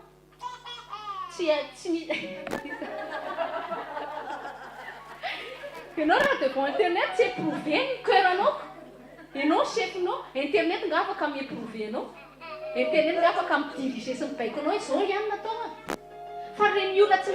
Moi, je ne veux pas appartenir à de bergerie, je ne veux pas avoir de pasteur. C'est l'orgueil qui anime leur cœur parce qu'ils savent que quand ils sont dans une bergerie, dans un ministère, ils doivent se soumettre au pasteur, au leader. Ils ne veulent pas ça. Tout désir d'émancipation, tout désir de liberté, tout désir, je vais faire comme je veux, ça c'est l'orgueil aussi, ça. Parce que l'orgueil, c'est un sentiment qui refuse d'être, c'est à cause du sentiment du fait qu'on refuse d'être cadré. Nefa ny cadre ilaitsika, c'est des repères que Dieu, les autorités, c'est des repères aussi, c'est des limites. Ça nous permet d'avoir des limites. Misy fotoana ohatry hoe zay zao misy fotoana zao ohatry hoe artistika dia mitena pasteur octobre dia manontany zao izy tsy mba dépendant an'Andriamanitra fa manontany zay mba ahafahanay koa tsy hanao orgueil amin'ny hevitry ny tenanay mihitsy sao tena favy. Tena anodin dia mandeha ny pasteur octobre zay dia hoe nahoana zao pasteur mety ve mahitona mbavaka. Tsy hoe zay tsy mitondra mbavaka fa mametraka an'le honneur an'ilay mpanompon'Andriamanitra mba hahatonga ny cœur hanana limite. C'est pour que moi je prends conscience que j'ai des limites que je ne dois pas dépasser. Dia manaiky akadry anatin'ilay izy mba hahatonga an'ilay fomba fiasan'ny fanahy masina hiposaka tsara. Izany mampatonga ny gasy tsy mivoatra mihitsy. Mitsiritra ny hafa foana satria tsy mety se soumettre à ces principes ministériels zay mihitsy. Ka ianao raha mbola hitranga avec quelle mission c'est biblique ici. Raha tsy faly ianao tsika surtout fa malalaka foana eto. Eto tsisy soratany membre dia no contrat tsika dia signature. Dia atsoka ianao rehefa ianao ngena no signé un contrat de 10 ans. Fidélité 10 ans. Tout commande-vous ianao zany raha miala vao tsisy. Raha ohatra ka fanahy masina tsy mahavoafy ianao, je peux rien faire. Tsofina rano ianao foana, ka iny ianao tsy maniry zany, zay koa tsy marozina. Zay koa tsy anay koa zao zay. Misy koa mialao dia hosonana ilay tsy normal koa zany. Orgueil koa zany. Ianao natao hibénir même les ennemis, comment ianao maudire ny hafa. Non, za raha fanetretena anazy dia Jesosy tehirizo reny mba ahitany lalanao ihany. Na hoe misy anahy dia fona aloha zay Jesosy raha nisy tsy nety natao tena fony zay Jesosy ampianazy hoe perfectionnena fomba tondrana ny bergerie. Fa raha izy kosa Jesosy nidisy dia tehirizy mba hita tena lala sitraponao sy anaiky amboarinao. Izany tokony ataonao. Fa tsy hoe teste zao dia hopainao ilay olona sy ny sisy. Non, zay tsika. Amen. Quand vous êtes dans la demande, il veille sur nos âmes, comme devant en rendre compte. Qu'il en soit ainsi afin qu'il le fasse avec joie. C'est créé, zany misy mpanompon'Andriamanitra rehetra manao ny asa anatin'ny alahelo. Raha tianao hikoule tsara koa les grâces de Dieu, atao izay ampifanofony mpanompon'Andriamanitra. Zany mampitonga anay tsy hoe za zao misy fotoana mandeha indraindray na andreny koa raha tiako tsy hoe tsy tiako izy fa mety kirana zao dia fatako pasteur Viviane fa tia kirana dia tonga dia ohatsaiko hoe ty zao tia mamy dia vidiko amin'ny mamy ty satria na tiako honoreny sy tiako mifony rehefa atsapana hivavaka anao hoe fa ny zanako io mirindra mikely koa izy je prends je est-ce que le midina vany dia tena hitako le izy hoe zay hitako zay secret nananan'ny pasteur Tommy tamin'ny pasteur Asmana tena hitako zay zany na asitsiny amin'izay je me rebelle plus. Je vais prendre dia hitako le izy na avy eo hitako amin'ny ministère ametrah'Andriamanitra nay hitako le vokatra. Lasa manomboka mahita aho zao hoe misy tia anahy, lasa misy olona manaja anahy mandray anahy ohatran'ireny parce que j'ai vu ce secret-là. Je vais être une bonne fille pour ma mère, pour mon père de la femme, pour que aussi mes enfants après, amin'izay passe ça coule. Parce que je veux aussi ceux qui ont moi coulent et qu'ils en profitent. Ohatr'izay le zavatra. Fa ny antsika amin'ilay beloha. Mais voilà, parce que le mouche, on a tiré la noix. Mais allez, ministère! Vous savez, il y a l'autre à Abraham. Ah, dans le ministère, quoi. Ça, c'est ce que je mets en omis à Abraham. Il a fait, tout le temps, ce Thomas Gomo. C'est qu'il y a Martha. L'autre, en vocateur, voilà ça. Inceste avec par un coup. C'est vrai que tu veux ta fille, t'as un ministère inceste. Ton win, cousin. On dirait, voilà, pour l'arbre. Apprenez à regarder loin. Mon esprit, ne soyez pas pressés. Ne vous laissez pas emporter votre... On demande de s'impressionner un fiasco, alors moi je l'ai impressionné par l'état de ton cœur. Il n'est pas impressionné par tes attitudes, par ta façon de parler, c'est ton attitude de cœur, comment tu es à l'intérieur. C'est un secret. Un secret, ça, le ministère de l'Entourage, ça, c'est un des larves, ça. Ça, tu sais que mes tweets, c'est ça, moi je vois déjà 3000 âmes de génération malgache qui vont révolutionner. Ah, moi je vois ça. C'est pour ça que je suis motivée tous les jours. Je regarde à Dieu. Ça n'a pas été on a une femme pour nous dire, histoire de dire, mais ta masse, les oules, la femme t'es qui, ton côté, ta bleu, puis ma terre. Ça, c'est chose, ça, tu m'as dit, t'es tout mal. Le so, ça, t'es les combats, tu m'as dit que ça va suivre. Tu regardes ça, t'es suivre. Ah, t'es notre sacré culture. Donc, c'est chose, regarde-moi. C'est moi qui ai mis cette grâce en toi, cette fonction, regarde vers moi. Il faut concentrer en ça, non? Alors, non, j'ai un noyau. Juste la vie. David, allô kiki Goliath, allô amono Saul, allô iteny-dratsy, le trône m'attend parce que c'est Dieu qui m'emmène quand même. Ino nataony Joseph, qu'importe. Ompainy rahalahy aho tsy manino. Mbola injustice indray atoriny tsy manino izy. Mbola atao an'izao zao ihany tsy manino. Jereo tsara ny namboarina Joseph alohan'ny hikinaka trône. C'est pas par ses efforts, diplôme tonga azy teo amin'ny Premier ministre, c'est par son cœur qui a été éprouvé. Io koa problème an-gasy tsy mety éprouvé na misy le cœur nefa mitady poste, mitady dimension supérieure, le cœur tsy mety éprouvé. Joseph ange zany hoe mpiasa amin'ny Potifar zany mpiasa e. Nandray seripera izy zany. Eto zany tsika raha iteny pasteur hoe tongava daholo nareo ny an-tranoko dia sasao mangirana ny kabineko iformena anareo. Fa tsisy manompo, tsisy tonga eto zany tena nareo. Nefa ny raha ohatra zany ka fa ny masina mibaiko anazy c'est biblique. Ohatran'izany zao tsy miteny oka aloha tonga dia hazava le resaka vitako tsara mihitsy manadio ny tranoko. Sao dia io misy anao interprétation tsisy. Fa ohatran'izany ny pasteur Rodolphe tsy mibaiko izy fa tonga eto azo daholo le secret rehefa misokatra amin'ny fanahy. Tsy azo mihitsy efa maneno olona tonga ohatrany izy manampiasa be dia be dia mbola tsisy kany le vehivavy be dia be reny manadio ny trany. Tongotra mama zany tena inona ny tao rehetra rehetra tena efa mivika zay koa tamin'ny voalohany. Aïe, plus il s'humilie, plus derrière ils ont un gain spirituel pour que Dieu l'élève. Fa izy tsy ataony ho an'ilay olona. Zay tsy fantatry reny olona mijery iveny hoe parce que l'esclavagisme fa koa Andriamanitra tompon'olona Andriamanitra. Non, c'est spirituel pour humilier ton cœur. Ianao rehefa asena manao zay ny zavatra tsy fantatry Marthe nanao l'izy pour se faire voir, il y a des gens pour faire. Fa ianao na manao l'izy pour humilier ton cœur, c'est pour que tu dis merci Seigneur parce que tu me prépares à l'élévation.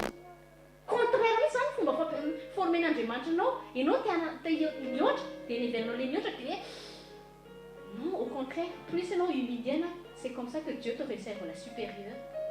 Alice, Dieu contraire foana fomba fiasana. Ka mianara reto mianara se soumettre amin'ny autorité spirituelle amin'ny fiainantsika. Honorer io izy atao mba rehefa mivavaka antsika izy dia il a le cœur dans la joie ianao zefatra. Fa raha ohatra izy manazeva-po à cause antsika zanany samy vo daholo fa tsy pasteur ihany ny vo. Io zavatra tsy azon'ny olona mihitsy. Les brebis mihevitra foana hoe j'ai été blessé par le pasteur. Fa zao ny tena zay nahatonga n'Andriamanitra tezitra tena.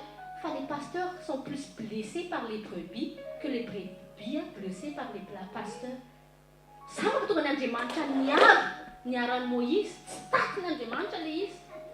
Satria le peuple d'Israël a plus blessé Moïse. Moïse n'a rien fait au fait. Moïse il a fait qu'obéir à Dieu. Fa le peuple, des fois, tsy fantatry ny kristiana koa fa rehefa misy zavatra tenenin'ny pasteur, c'est Dieu qui le dit de faire ça, c'est pas lui. Et quand on se met en colère contre le serviteur de Dieu, on se met en colère contre le Dieu qui l'utilise. Troviamo tongotongany pasteur reto raha sy fantanao lamba miresaka alefatsy ny SMS mbola misy mitongotongany pasteur reto. Za mahatonga na aloha mety tsy miposaka masotra. Iny série no biso kely misy tao mitongotongo kely za aloha tsoko misy tao mitongotongo kely kely amoa kely sisa. Fa tsy hoe ziray ianao non tsy misy zany. Misy tena antena tanao hoe ianao io ndraiky olo kely io dia dongo iny tana no mitsangana kely. Ok. Ohatr'izay ilay izy. Jereo tsara ny tantaran'ny Agara sy Sara. Ahoana izy Agara? Tiako misy ny teny mahalezana ilay teny hafahafa be izay izy tena marina. Ary tany io tia, izy ny Abraham, i Agara, jereo nataony zany maîtresse-ny dia sao nataony ana rehefa nahazo an'izy Ismaël izy. Ambanimbaniana, tsy kaiky mihitsy io. Aleo eo anandro ry amin'io tena tsy mety mihitsy. Dia Abraham tamin'ny voalohany. Izy Abraham fa tiako hoe raha tsy sainy tira matoty izy. Fanao tira matoty tsisy sainy izy. Ianao forse ianao natory miaraka tamika izy avy eo mbola taonao amin'izany indray. Fa inona ny tsara n'Andriamanitra kasi Sarah a toujours eu l'autorité sur Agar. Dieu se met toujours sur la position de l'autorité. Na diso Sarah na tsy diso. Agar n'avait aucun droit de se rebeller contre sa maîtresse. Parce qu'elle était soumise à Sarah. Efa hita le cœur nya misy koa zany ny olona mody manompo fa tsy amin'ny fony. Reny nahitana rehefa manomboka ménopause dia iny amin'izay manomboka se révéler amin'ny pasteur ao nahitana an'ilay motivation. Ka nareo zaho tenareo mba tovy any tandremo a miaraka amin'ny mpanompon'andreo na tenenina foana ahoana nahitandreo manomboka mahazo prômaky manomboka taiditeniteny amin'ny pastera amin'izay voaka le agary tandreo fa tsarovy tsara fa Andriamanitra miaro ny Sara foana satria na zay nanaovany azy c'est Dieu qui a imposé tsy resaka hoe dina ozy izy Andriamanitra foribaina tianao misy ahidika alioana aloha io agary io ohatrany simba nyrevonareo tsamara zao za maka position Sara fa za taitra ianao fa noho ny Ismaël dia karakaraiko koa izy fa zao aloha tsy mety mihitsy ribaina dia rebelle d'autorité ty fa zay kalmeo tsara aloha raha fotsy dia milama le tata dia Sara ka zay tandremo ianao tsy tena zay tsika tekosaka zao kosa hoe tsy kosa zon'Andriamanitra mana pasteur tena tsy mitemavy olo rehefa za reto mitantaraina amin'ny formation tamin'ny pasteur Obao ankeny fa tsisy tety sika tsirairay avy reto za aloha dia direct nytompo tena miteny azy na za aloha formenao tena ozy satsy zay grand aloha efa malaza zany fa nareo koa mbola moinmoine anaizy grand ka zay dia laitsika zatra be dia fomba entitra kely pasteur dia rebelle pasteur koa dia mba mila valy mihitsy ty milindro mihitsy zao insulté ina moa tsy nainsulté ka ty milindro mihitsy zao concierge manao an'izay zavatra zay sura mihitsy ahita ty milindro zay ka ty mihitsy koa transmart be fokokono fa sura mihitsy fa zay mitonga pasteur ny tena ianao dia manao logika fananana tandreo masaro Andriamanitra vafapimailona le fa tandreo manara reto fatakarana ara-panahy ndao reto iova za oa te ahita migasy iova reto tena moi je vais persévérer. C'est la parole de vérité, son tâche. Nous, on va persévérer à prêcher. Nanguidé dans son roman, Raya si ça il persévérer parce que c'est la vérité qui a franchi. Revenons à la parole de Dieu. Ma foi, pasteur quoi? La sortie ma sama place en autorité, ça c'est la bémoun l'autre en casse. Tu m'as dit les responsabilités, tu sais, les brebis. C'est quoi? Dia lasa dia nefa nesa eo tsy maintsy mijoro foana ianao amin'ny position nametran'Andriamanitra anao za moa tonga le mystère gasy évangélika sa fitahina jerena amin'izay le toe-po tsisy mandeha amin'ny lôny daholo moi je suis libre en Christ je fais ce que je veux za tsy teniteny pasteur tsy mana pasteur zany za nefa ny firony olona zakako efa firy zao ny olona nampalohako tena nataoko batisa ka io en Christ afanan'Andriamanitra izay maka kristianina na rébellion zany tant que tu n'es pas dans la structure que Dieu a dit tu es en rébellion aza molo mamadimadiky tenin'Andriamanitra fa nampandaingy zany esprit zany manao appel national mihitsy eto nareo brebis de Jésus tsy manana bergerie qui refuse les pasteurs c'est dans la Bible revenez acceptez d'être soumis acceptez les autorités. Raha ny voltaina anaty humilité, accepter les autorités, c'est pour ton bien. Ho antsika kosa zay mety noho ny abus d'autorité consoler anao fa ny masina dia ho taritina ianao any amin'ilay tena berger ahitahiry anao. Misy koa manko faux berger, misy berger manao autorité dia mampiasa tsizy mihitsy dia blesser les brebis dia lasa non va être libre satria piasa berger aloha dia mamparisay Misy tamin'izay tena fanagnatina pasteur teo misy ozy izy ny berger manao ohatrany cirque mody mena sucrerie kely dia avy nefa asena mampisehoana anahy ministère ka jereo chorale lay dia zany teneny ianao raha tsy manao chorale asan'Andriamanitra nge io ampitaholona za foana le zanak'olona le zanak'Andriamanitra ianao raha tsy zao ianao efa tsy mikarakara azy koa tsy mamana tsy manao nininy non attention tout le monde ça mange fa tsisy hoe ohatr'izay ihany soumission fatera soumission parentale ry zaza isany zay mbola zanaka io koa nefa afaka atao ihany koa resaka hoe parent de la foi koa io izy daholo zany inona le teneniko anareo teo ataovy zay anana ny cœur amin'ny parent anao dans la joie jereo ny tantaran'ny Noa sy ny zanany izy moa le nanarany zanany le vohoziny calme teny mivoaka any ambava amin'ny parent re tena misy men'Andriamanitra valeur sy puissance dia ina nampatonga ny Jacoba niady mafy mihitsy azo les paroles de bénédiction voaka ny ambavany dadany. Jereo fiasakazany Josefa rehefa tonga averina tany Egypte amin'ny dada. Jereo nge fiandrandran'ny olona be. Fandratsika ny benira tsy mivavampasitera tsisy miraha 10 minitra mantsy. Za so vao miteny pastera sinao ohatra za na tsy miteny misisika mihitsy mama. Taoko loha zay falifaly ny fony tsy resaka fafetsena fa tiako mihitsy izy ho faly. Amin'ny foko mihitsy amin'ny foko manontolo satria izy tiako tena tiako izy tena hitako ny zavatra azoko amin'ny zareo je fais tout pour qu'il sourie. Rehefa mamay cadeau tsy hoe tena hitaka fa je veux que son cœur soit joyeux quand elle pense à moi, quand elle me voit, quand il me voit comme ça tonga dia miposaka ho azy le grâce any am-bavany il te bénit. Fa iny anavao ny zanakinao aly anankiray mamy ranao ahy dia mibrity jere tandrevitra dia pastera dia jere pastera oreta ino zaho tonga dia nozoniny dia Andriamanitra tsy tezitra taminao ahy fa ianao koa tsy misaina tsaraka manao iny Andriamanitra satria quand tu n'attristes jamais le cœur d'un parent jamais na tsy mérite azy na ataovy mihitsy tsy attristéna ny cœurny. Fais toujours que ton papa, ta maman, na biologique ou na spirituel, atao faly izy, atao faly izy. Za ma tonga tsika rehefa nareo le mamay cadeau regny tsy hoe isitraka tianareo fony satria izy qu'il le fasse dans la joie. Fa raha misy zematra atony fony nareo tsy mahazo zay koa samy tsy zay ihany tsy mahazo samy tsisy voatantsika. Fa le Saint-Esprit il fonctionne comme ça dans ses principes spirituels. Il y a des gens qui ne reçoivent jamais des trucs extraordinaires parce que je suis libre, je suis grand maintenant. Dans l'âge de 18 ans, pasteur, je n'ai pas besoin. Internet suffit. Non, c'est l'orgueil tout ça, mec, meuf. Monsieur, tu es le plus petit dans le royaume.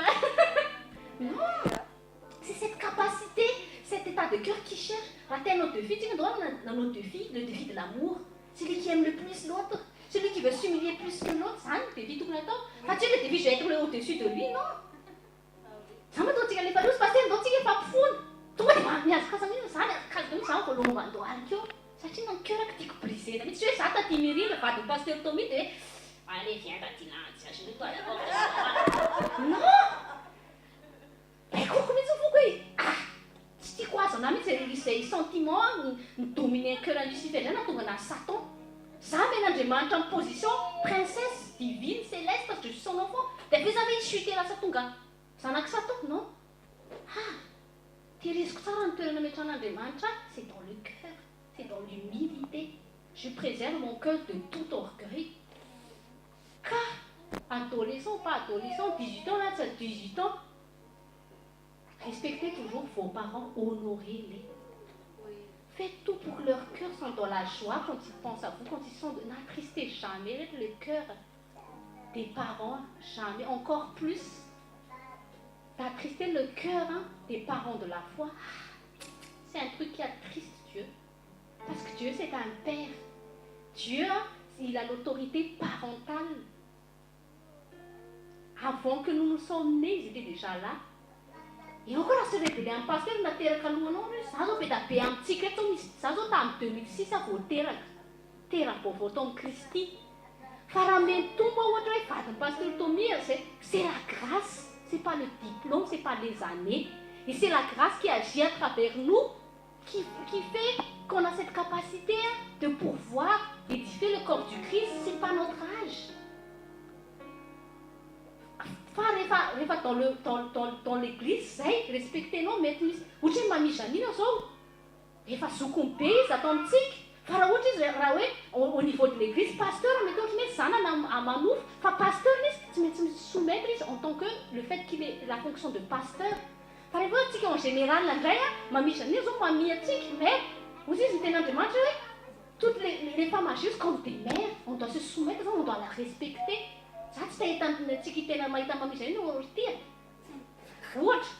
une mère, c'est comme notre mère, on la respecte. C'est des fois au niveau spirituel, pasteur, mais nous pasteur, il est pasteur quand il parle dans sa fonction de pasteur, on se soumet, on le respecte. Pourquoi tu me dis comme ça, pasteur? Hein? Tout devient de l'autorité spirituelle. C'est l'église. Du sentiment de liberté, je vais être libre. Tout ça, c'est l'orgueil. Laisse-moi tranquille. Ne me dis pas ce que je dois faire. Orgueil, hein. Tu n'iras pas loin, c'est la chute qui t'attend. Le secret de l'élévation, c'est l'humilité. Simple, foutne. Simple, humilie-toi. C'est simple. Et non, ça n'y a qu'un thé, non, il y a qu'un thé, non, mais tu vas chuter. Chute libre, tout. Il y a ça comme un thé, tu vas aller pas de non, pour le show. Relax. Je me soumets au commandement de Dieu, Dieu m'amène. Ça ne m'aime pas de relax, on s'en fout. Vous dites, David, soit on n'a pas envie d'avoir non. On sait ce qui nous attend, on sait la grâce qui agit, on est porté par la grâce.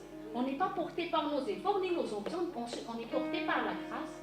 Ça m'a dit relax, relax, tu n'as pas besoin de prouver quoi que ce soit. Si sous la menace à notre source, c'est la grâce qui te conduit. C'est une soumission parentale. Je suis la mère d'Esthéra. Quand viendra le jour où elle sera mère, je resterai toujours sa mère.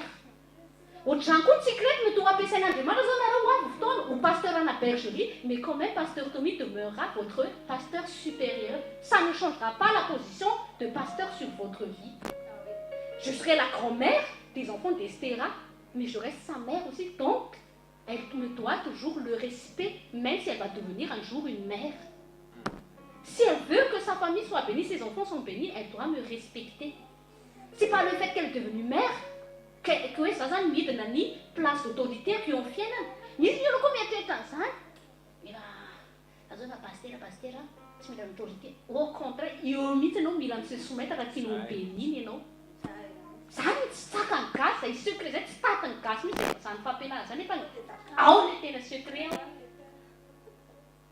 Tout le monde se soumet à un pasteur, l'autre pasteur vient là, qui a 12 000 km, on se dit, il t'en a une part, il t'en a une.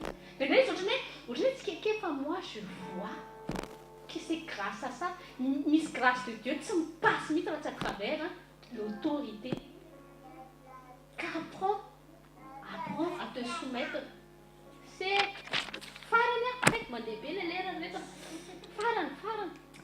Oh, ça va,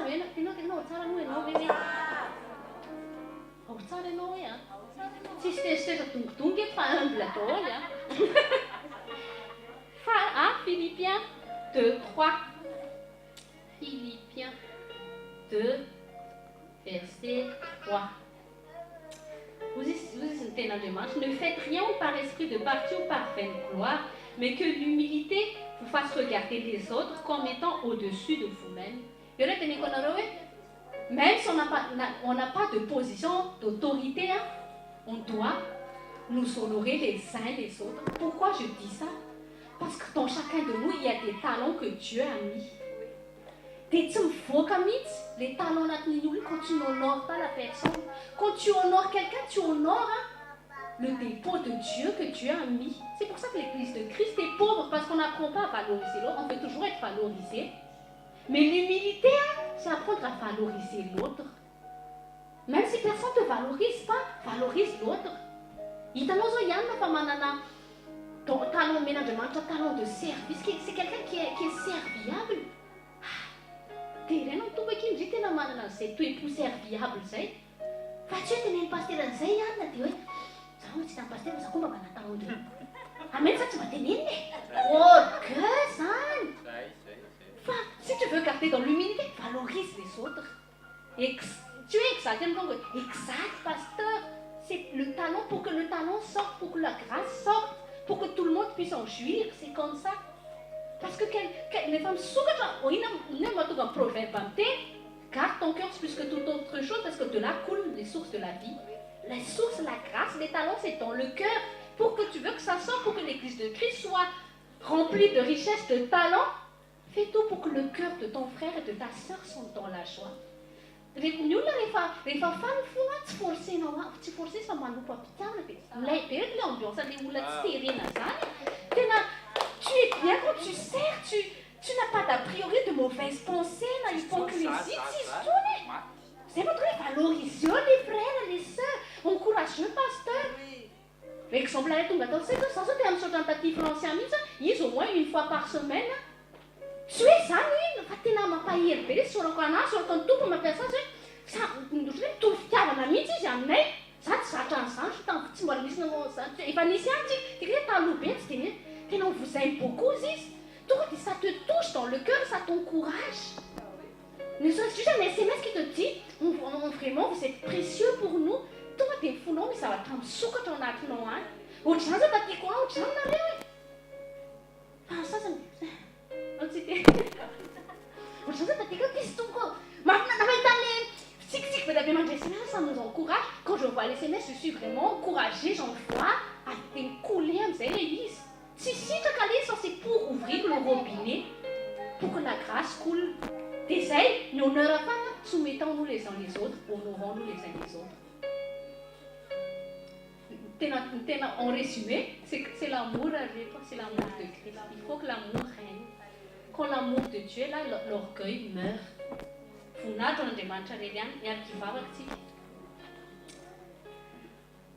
Père Saint, dans le nom de Jésus, nous te bénissons pour ta parole, Seigneur.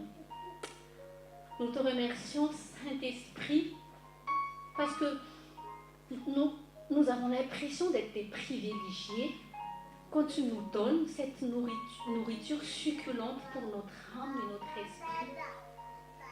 Seigneur, je prie pour que ta parole bénisse chaque personne ici présente. Transforme-nous, Saint-Esprit, nous voulons changer. Nous ne voulons pas être orgueilleux, Seigneur, et nous dire que tout en nous est parfait. Non, Seigneur, toi seul es parfait, Seigneur. Mais par contre, nous venons nous rapprocher un peu plus chaque jour de ta perfection. Nous voulons chaque jour un peu plus te ressembler. Nous voulons chaque jour, Seigneur, apprendre à manifester ta personne au quotidien. Saint-Esprit, je prie que ton esprit de conviction visite le cœur de chacun ici présent. Convainc-nous, Saint-Esprit, sur l'importance de la soumission au quotidien. C'est la soumission qui garde notre cœur dans l'humilité. Pardonne-nous, Seigneur, pour toutes les fois où le sentiment d'élévation a dominé notre cœur.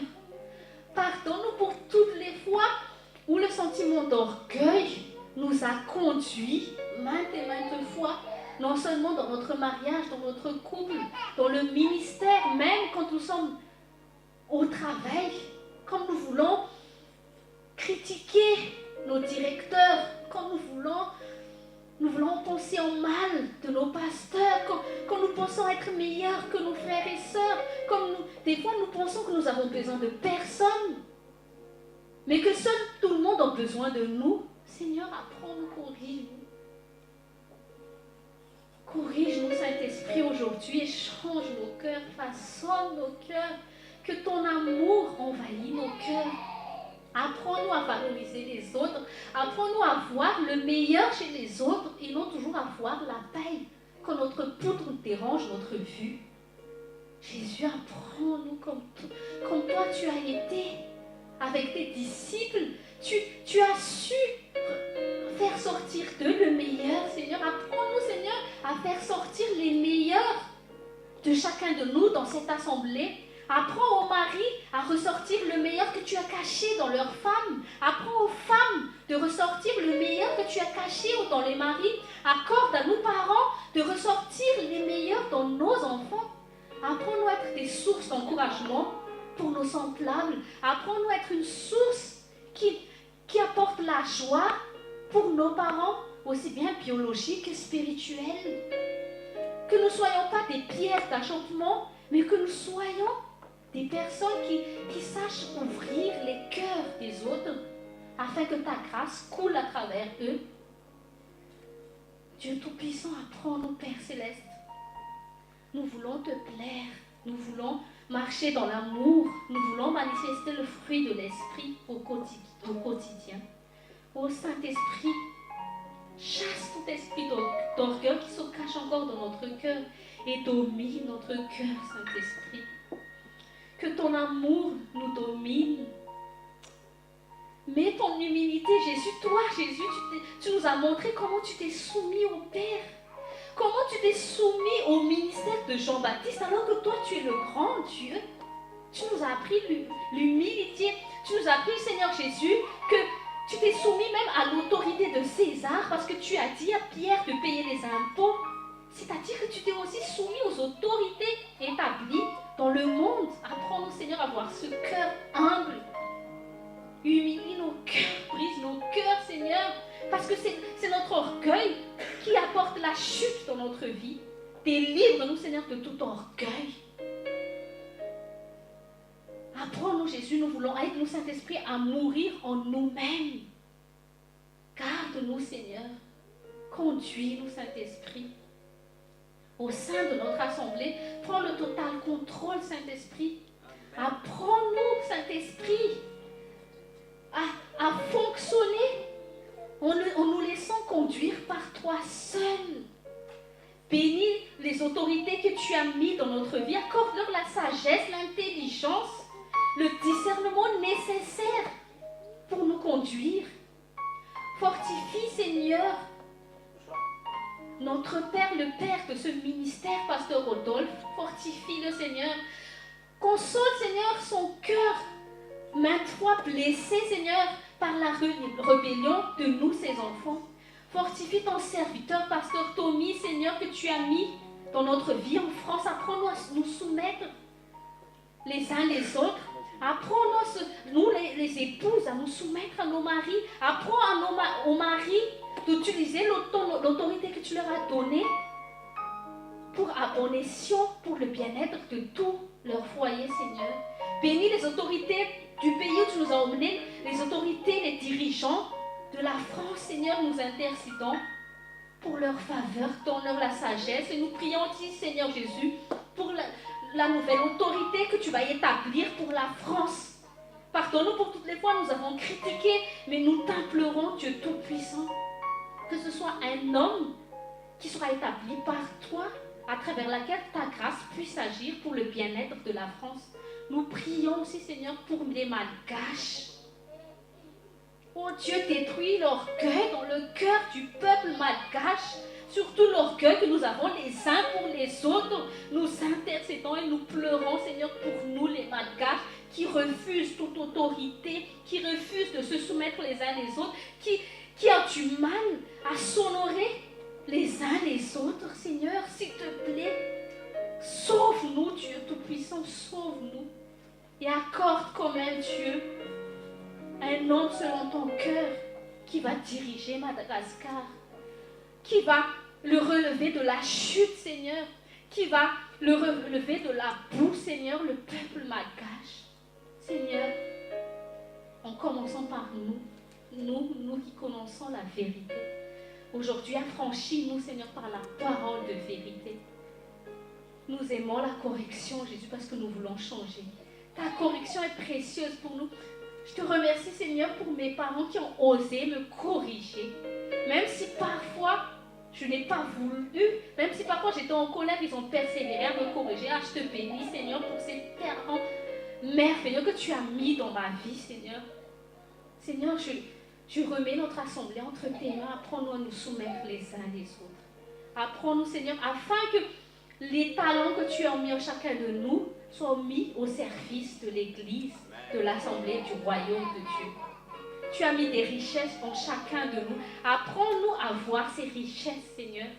Ces richesses, ces trésors que tu as mis cachés au-dedans de nos frères et sœurs. Et que chacun nous nous entraidons, Seigneur, à faire ressortir ça pour le bien-être de chacun, afin que ton nom soit glorifié, afin que ton nom soit magnifié et que ton nom soit exalté. Dans le nom de Jésus. Amen.